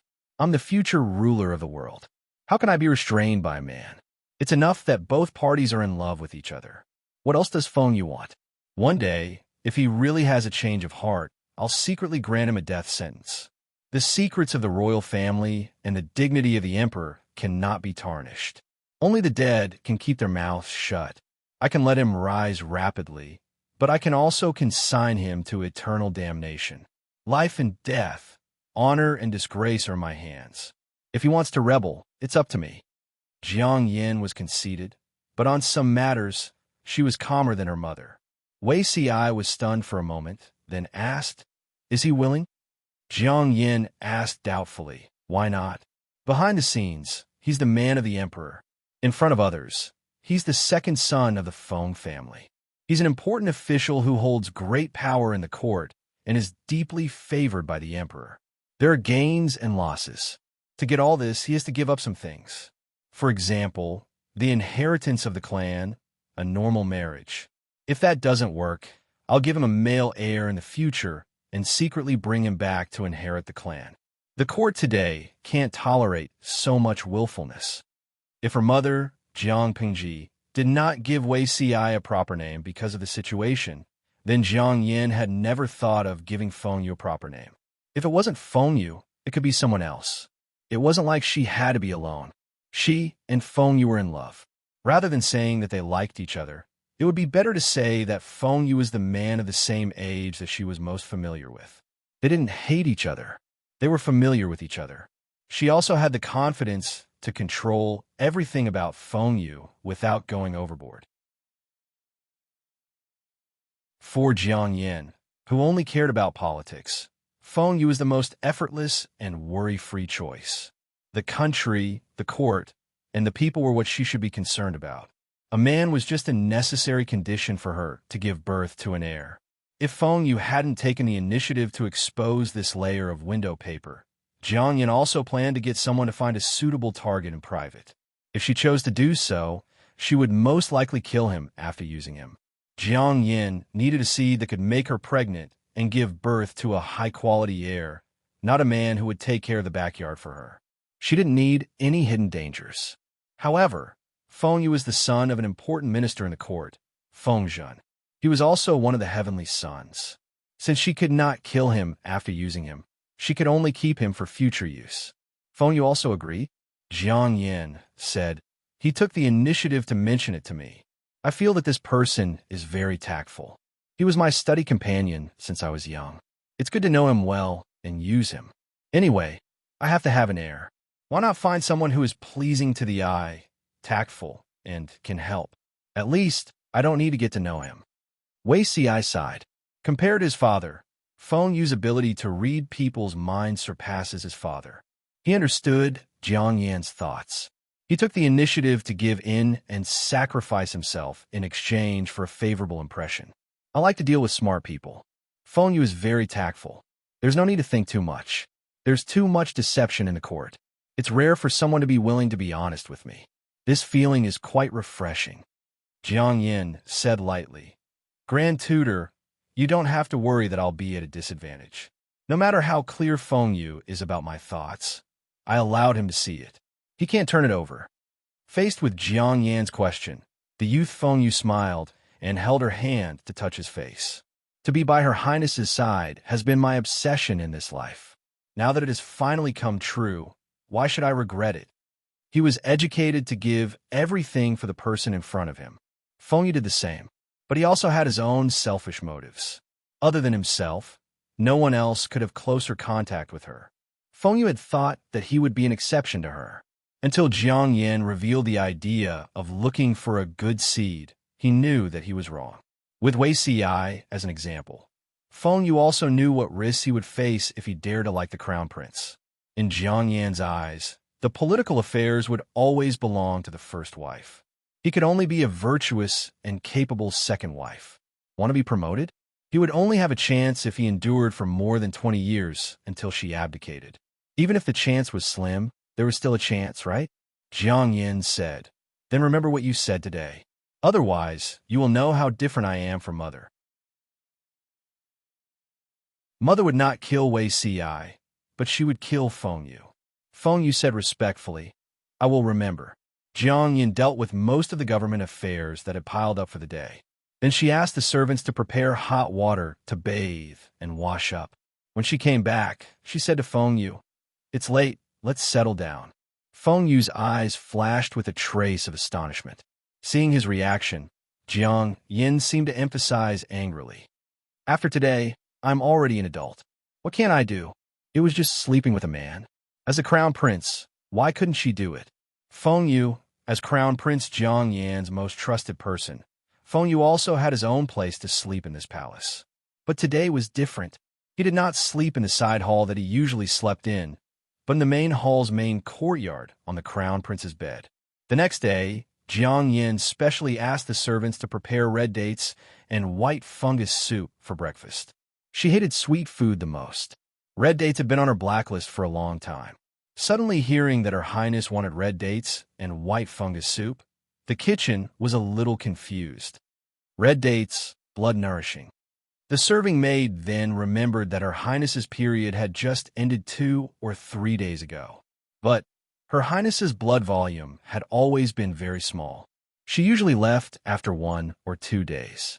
It shouldn't be to the extent that she needed to drink red dates to nourish her blood, right? I just suddenly wanted to taste it. Why do you think so much? Unlike Jiang Yan's deep hatred for red dates, Feng Yu was extremely fond of them.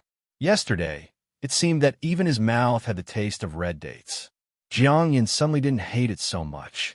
She wanted to taste it when she got up in the morning, so she asked the servants to bring red dates and white fungus soup. The taste was not as strong as yesterday's. After drinking a bowl of red dates and white fungus soup, this thought floated in Jiang Yan's mind. After the coming-of-age ceremony, Jiang Yan's busy days became more and more intense. She was still the crown prince in name, but the government affairs she handled were no different from those of the emperor. The frequency of her mother's advice also increased. Mother's body is getting weaker. Jiang Yan's mood was indescribably complicated when she saw that her mother, whom she admired since childhood, was also weak and sick. Feng Yu said in a low voice, it said that His Majesty privately ordered people to make new dragon robes 2 months ago, and the size is the same as Your Highness's. The abdication of Jiang Yan had been rumored since the day she became an adult. This was a signal from His Majesty to test the officials. Now that even the dragon robes had begun to be made, it was obvious that the abdication was approaching. Jiang Yan said, Mother wants to abdicate. All the officials know about this, but whether she can abdicate successfully, I'm afraid it won't be as Mother wishes. She had long expected that her mother would make a big move before abdicating to remove the last obstacle before her ascension to the throne, but she never thought it would be such a big move. In one day, 2 of Jiang Yan's 3 blood relatives died, and the other one was half dead. When she heard that the Grand Tutor was forced by the rebellious officials to commit suicide in front of the palace, she felt as if she had fallen into an ice cellar, and an endless chill rushed from the soles of her feet to her brain. Wait, so? These 2 words seemed to be squeezed out of her molars. Feng Yu saw the strong, killing intent bursting out her eyes. Your Highness, His Majesty summons. Feng Yu lowered his head and didn't look directly at Jiang Yan's face. He also knew that Jiang Yan probably didn't want anyone to see her expression right now. Jiang Yan's hands clenched into fists in her sleeves, and she stepped into the palace with a stiff posture like a wooden statue. A group of important officials knelt in front of the dragon bench. Her Majesty's face was pale and tired. She ordered Qiguan Rang to be the assistant minister and read out the imperial edicts that had been prepared long ago. Imperial edicts came one after another. Not only were there abdications and orders for Jiang Yan to ascend to the throne, but there were also punishment for the rebellious officials and traitors, including Wei Kong. Jiang Yan looked at her mother on the dragon bench, and not a single tear could be squeezed out of her sore eyes. Her mother had calculated every move and prepared a complete set of imperial edicts. Only the punishment for Wei Tsong had been passed down orally. Why? Because she had never thought that Wei Tsong would be involved, much less that Wei Ci would die. Her mother, who had never failed in every endeavor, had lost miserably in the last round. She had truly lost everything. Wei Tsong was punished to guard the imperial mausoleum for 12 years and was not allowed to leave before the deadline. 12 years was enough for Wei Tsong to think things through, and it was enough for Jiang Yan to let go of her desire to kill him. Mother won't be around for long, and now she even wants to scheme against her daughter? So what if she wanted to kill Wei Tsong? Once the person in front of her, Long Yubin, became the late emperor, who in the world could stop her from killing a person? Her mother said, if he really did kill him, you'd be the one regretting it. Jiang Yan said, but he killed 2 of my family members. Her mother smiled bitterly. It's not his fault alone. Your father and I also have unshirkable responsibilities. We've treated him badly, just like you. This was the first time Jiang Yan had heard the words me and your father from her mother's mouth. The moment she heard these 2 words, tears flowed out of her eyes like she was about to collapse. I've really treated you badly. You should have lived for me. However, How could a person at the end of his rope still live? Before the morning sun rose, the funeral bell rang. Under the support of her officials, Jiang Yin became the rightful monarch. Mother didn't wait until the day the sun rose, nor did she wait for the opportunity to abdicate the throne and travel the world with that person. Jiang Yin held back her emotions. As she handled her mother's funeral, she ordered people to secretly handle Wei Si's funeral rites. As for Wei Tsong, she didn't even want to hear his name. Not many people knew about her envy, jealousy, and indescribable hatred for Wei Kong. A farce took away 2 insiders. The only one left accompanied her through the most difficult period of her life. It was only when the coffin carrying her mother's body entered the imperial mausoleum that everything settled. Outsiders thought that there was only her mother's corpse in the coffin, but they didn't know that Jiang Yin had placed another corpse. If someone dug up Wei Si's grave at this time, they would discover that the corpse in the coffin had disappeared, leaving only a set of court robes. Did you see that? Jiang Yin left the imperial mausoleum. Before she ordered people to put down the dragon-snapping stone, she muttered to Feng Yu without rhyme or reason.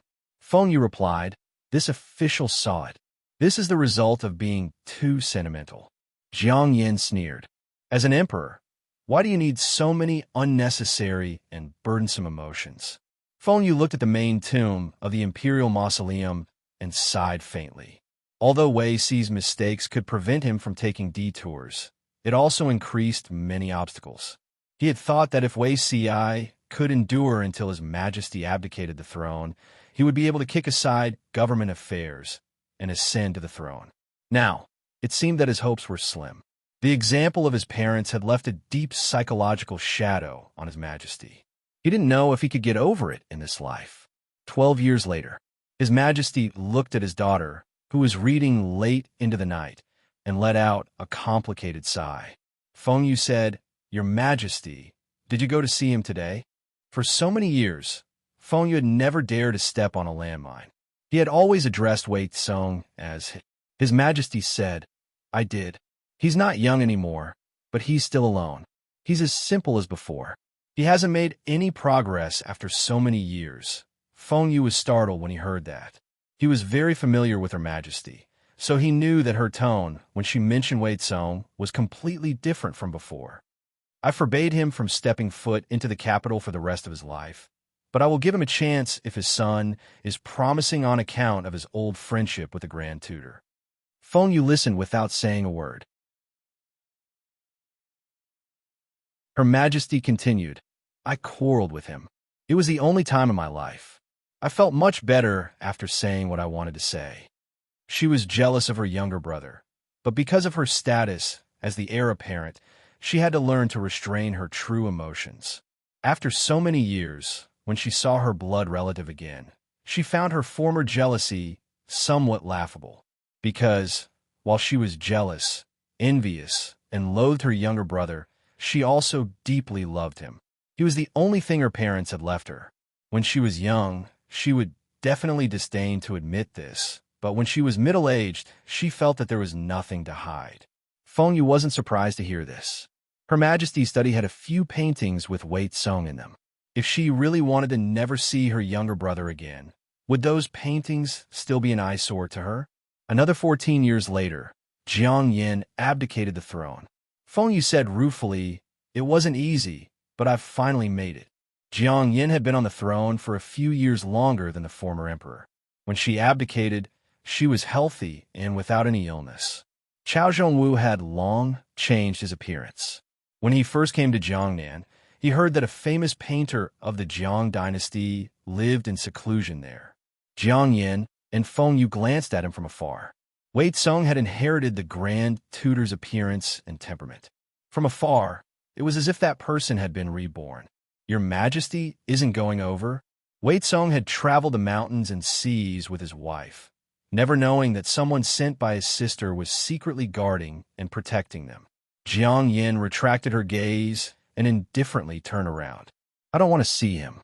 She had said that she wouldn't see him again in this life. She wouldn't easily break her promise. She was indeed relieved, but she didn't know how to interact and talk with her younger brother. After thinking about it, she felt that it wasn't good. Genius 1 second to remember this website's address. Mobile version.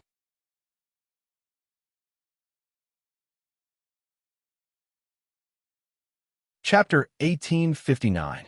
The imperial censors of the Zhang dynasty were a very strange group.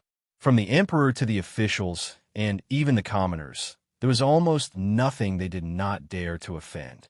They dared to offend the Grand Secretary of the Zhang dynasty and the Grand Marshal who controlled millions of troops. They offended the heavens, the earth, and the air. If they were really provoked, they would even dare to remonstrate to death. They were probably the least afraid of death in the Zhang dynasty and could even take pride in remonstrating to death. However, the politics were clear and the emperor did not give them a chance. Because they were born in the year of the crab, they were the typical type of people who walk sideways, so they were not very popular. However, there was a saying that even a homebody had 3 friends. These imperial censors naturally had their own friends and social circle. A certain imperial censor was squatting at home, writing a memorial to the throne. He was currently polishing the content. He wanted to use the simplest language to explain the whole thing clearly. It cannot be helped. It was not easy to be an imperial censor these days. A while ago, the picky emperor criticized them for wasting words. Not only the imperial censor, but the memorials and secret memorials of other local officials were also criticized by the emperor and publicly sentenced. That local official probably wanted to show his existence to the emperor and sent 2 or 3 memorials to pay respects in a month. January. How are you, Your Majesty? It is snowing here. Today, I ate 3 more bowls of rice for the auspicious snow and a good harvest. You should eat more too. February. How are you, Your Majesty? In a few days, it will be Your Majesty's birthday. Your subject will kowtow in the direction of the capital, wishing Your Majesty a long life and a happy birthday every year. March. How are you, Your Majesty? The flowers here are blooming. I found one while walking today and broke it to send it to you. April. How are you, Your Majesty? Spring plowing is over and summer planting is about to begin. I am working hard for the people today. October. How are you, Your Majesty? Today I saw a good harvest and ate 2 more bowls of rice. The rice is very fragrant. Do you want to mail 2 caddies to you? November. How are you, Your Majesty? Are you there? After summarizing the performance this year, I've found that the lives of the people in the county have improved a lot. December. How are you, Your Majesty? The new year is coming. How are you, Your Majesty? I have been working hard for the people for the past 2 days and caught a cold and fell sick. This was a rather cute memorial. Although it was a lot of nonsense and was suspected of acting cute, there was at least a little bit of substance. Some were simply, Magistrate. Hello, Your Majesty, are you there? Your Majesty. Yes, what's the matter? Magistrate. Hello, Your Majesty, are you there? His Majesty. Your Majesty. I'm here, what's the matter? Magistrate. Hello, Your Majesty, are you there? His Majesty. Speak if you have something to say. What's the point of always asking if I'm here or not? Whether it was those who acted cute or boasted, or those who played the recorder, they were all pulled out by His Majesty for a long time, which resulted in an increase in the workload of the imperial censors. Not only did they have to pay attention to the officials and monitor the emperor, but they also had to describe the movements they discovered in simple and straightforward terms. However, this was the pleasure of the imperial censor. There was no need for outsiders to know. As he was writing, the housekeeper outside said that a friend he hadn't seen for a long time had come to visit. The imperial censor happily put down his brush and went to receive his friend. Before he entered the main hall, he heard his friend covering his face and sobbing. He hurriedly asked, "What's going on?" The imperial censor's friend was also an official, but he was a low-ranking official. His friend cried, "It's so hard." Fu Jingtu took advantage of his power to commit murder. There is no justice in broad daylight. Imperial censor. Fu Jingtu? Wasn't he the Grand Marshal who was greatly favored by His Majesty and the leader of the generals? He was a ruthless man. Did he beat me up? His friend cried and nodded. His whole face was bruised and bruised. It was a miserable sight. The imperial censor said angrily, "This Fu Jingtu his friend came to find him in the hope that he could use his power to report this matter to His Majesty in the heavens. And the imperial censor did so. This was the capital, not the border, and not Fu Wang's military camp. He couldn't do as he pleased under the emperor's feet. Little did he know that Fu Wang didn't hide the fact that he had committed murder. He had done it openly and brought his children to the imperial censor's door. Fu Wang beat up the old, and his children beat up the young. The next day, the imperial censor who had called Fu Wang had a tacit understanding. However, Fu Wang wasn't afraid at all. He looked as if he had hit the right person. He really didn't think that he had hit the wrong person. Even when Hui Jun asked him to keep the peace, he didn't give in. It was rare for him to take a tough stance. Hui Jun smiled bitterly. "General, why are you doing this? There's no need to offend so many imperial censors just for me." Fu Wang said fiercely with a straight face, "You're a woman. Just listen." Hui Jun glanced at him fiercely. Fu Wang immediately cowered. "Madam, you don't know. This is called teaching by example." He was teaching his child what to do and what not to do. This was what an alpha wolf should do. Hui Jun sighed. "But I don't care anymore. General, the story had to start from the birth of the twins. The son was called Fu Xian and the daughter was called Fu Jun. This pair of twins was a tyrant among their peers. They took after their mother in looks, but their father in height. They were always a head taller than their peers. The son was not of age yet, but he was taller and more muscular than many of his uncles. He was handsome and elegant, and his eyes carried a romantic charm. The daughter was tall and well-proportioned, and her looks were the best among her peers. Their father was very protective of his shortcomings, and the uncles doted on them. Not only that, the old master of the Lian family, Xie Qian, also favored Fu Jun and was very close to the children of the Lian family. With such conditions, who dared to provoke them? But it did not mean that they were not wronged. 2 days ago, there was a rumor that Hui Jun had been a prostitute at a young age. Some youths who could not stand the sight of the twins deliberately provoked them. Although the provocation was subtle, the humiliation was not lacking. They asked which benefactor Fu Jun and Fu Xian's father was. This question almost made them explode. Fu Xian's personality was like Huijuan's, gentle and honest. Fu Jun was strong, but she was still a girl who had just reached marriageable age. When a pervert asked her if she would inherit her mother's business in the future, and even said that he wanted to be a guest in her tent, Fu Jun was so angry that her eyes turned red. The two of them got into a conflict with the other party, but the other party brought many thugs, and they could not gain any advantage. Fu Wang returned from the military camp and saw his daughter's grievance and son's humiliated expression. He could not help but ask in detail. The moment he asked, he exploded. King old man, are you dead? Fu Wang could not help but press his son to the ground and beat him. Mother was humiliated, and you couldn't even protect your sister. You ran home with your tail between your legs? The Fu family does not have such a coward. Fu Xian was so ashamed that he could not help but slap himself to apologize to his father. Fu Wang said, "Learn from this, both of you." Thus, Fu Wang brought his 2 children to fight. When they arrived, the family was eating. Fu Wang kicked the table and beat up the old one, while Fu Jun and Fu Xian beat up the young one who had spoken so rudely. After the beating, the family was in a mess. Fu Wang was still angry. "You have to protect your mother. Don't say such despicable things. If you say a word of disrespect, remember, it's basic to cripple her. If you kill her, it's your father's fault." Fu Wang, who doted on his daughter the most, was now venting his anger. "No matter what, your mother is the one who gave birth to you. If she can't even protect you, what's the point of raising you? What's the point of giving birth to you?" Fu Wang was traumatized by giving birth. Until now, he still avoided thinking about Huijuan's appearance when she gave birth.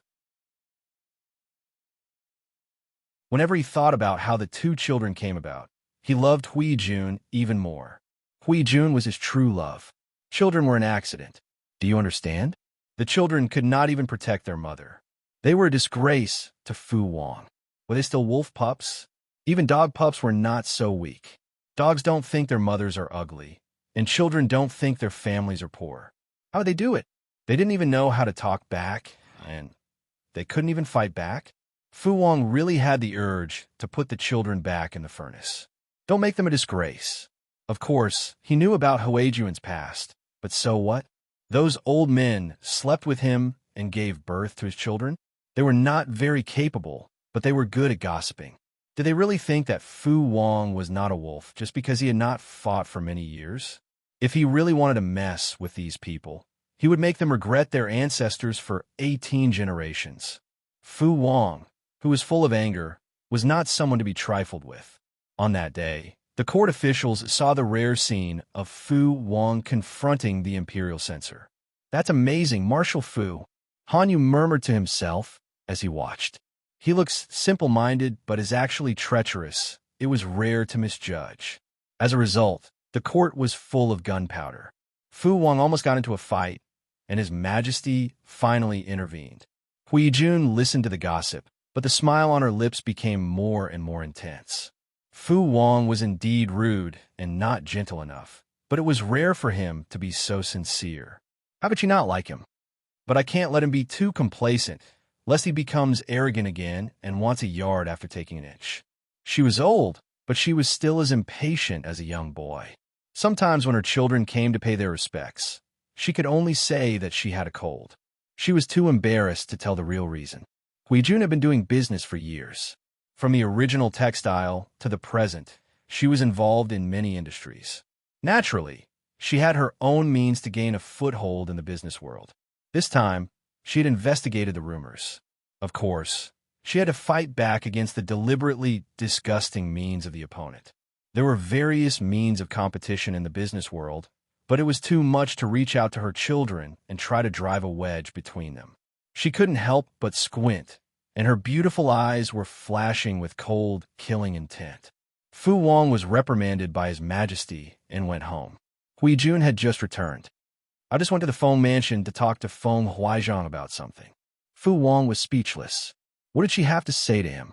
Fu Wang's impression of Feng Huaizhang, who was also known as Feng Gui, was limited to his colleague, Feng Jin's biological brother, as well as the head of the Feng family, who had helped his wife earn a lot of money. He did not care much about anything else. Why did she suddenly mention him? Huijun was speechless. She felt that she was wasting her breath. "General, please don't interfere in the previous matter. If you delay your future, my heart will ache." Fu Wang was too embarrassed to tell her that he had been reprimanded by His Majesty and had been fined half a year's salary. "That won't do. We still don't know who the villain who spread the rumors is." Fu Wang hugged her waist and sighed inwardly at how good it felt. Everything was good. Huijun said, "I have my ways. That kind of evil person, there will be evil people to deal with." She wasn't as despicable as the other party. She would solve business conflicts with business methods. She wouldn't be so immoral. Even when a beauty didn't smile, she was so beautiful that it made one's mouth dry. Once she smiled, it was even more difficult to control. Seeing that the sky was almost dark, she carried Huijun into the house. "Madam, it's a break tomorrow." He had been punished by His Majesty to reflect on his mistakes in seclusion for 7 days. Huijun could only roll her eyes. She put her fair feet on his waist and reminded him, "We still have business to discuss tomorrow." Fu Wang replied casually, all right, I know what I'm doing." "Madam, don't worry." Huijun watched as he lifted her skirt and curled her lips in her heart. This fellow still didn't know what propriety was even after so many years. Fu Wang had long been mesmerized by that pair of long, straight legs. That face, those fair hands, those long legs, he could like them for a lifetime. Fu Wang expressed his passion and preferences without reservation. Normal people would have just finished their meals and were busy working overtime. For example, Feng Gui was a typical example. The Feng family had changed their ways over the years. While upholding the family's integrity, they also developed other avenues. Regardless of whether it was the direct line of descent or the side branches, their lives were improving at a speed visible to the naked eye. Ultimately, it was because they had too much money. The current His Majesty's attitude towards business was to rectify, support suppression, and at the same time further promote the system of this industry. As a big shot in this industry, Huijun had a wide range of businesses. Naturally, Feng Gui had many dealings with her. Occasionally, there was competition, but more often than not, they worked together to earn money and exchange what they needed. The methods they used were all approved by their superiors. Although they weren't profiteering, they accumulated over the years. Over the years, money had been rolling in, and they had paid a lot of taxes to the national treasury. Everyone else thought that Huijuan's backer was Fu Wang, but Feng Gui knew that this woman's true backer was the current emperor. Not long ago, Huijun came to him and said that she wanted to use a vicious method to suppress a certain opponent. This was the direction in which she wanted to kill her opponent. Hence, here came the problem. Should he help or not? Today, the leader of the Feng family was also vexed over trivial matters other than his younger brother. Genius in a second, remember this site's address. Mobile version. You're tuning in to the Romance Rendezvous YouTube channel. We're so grateful for your support, and don't forget to subscribe to join us on this incredible journey through captivating stories. Your generosity through donations truly makes a world of difference, as it's the primary source of revenue that allows me to expand and enhance this channel for you. Thank you from the bottom of my heart for being a part of this adventure.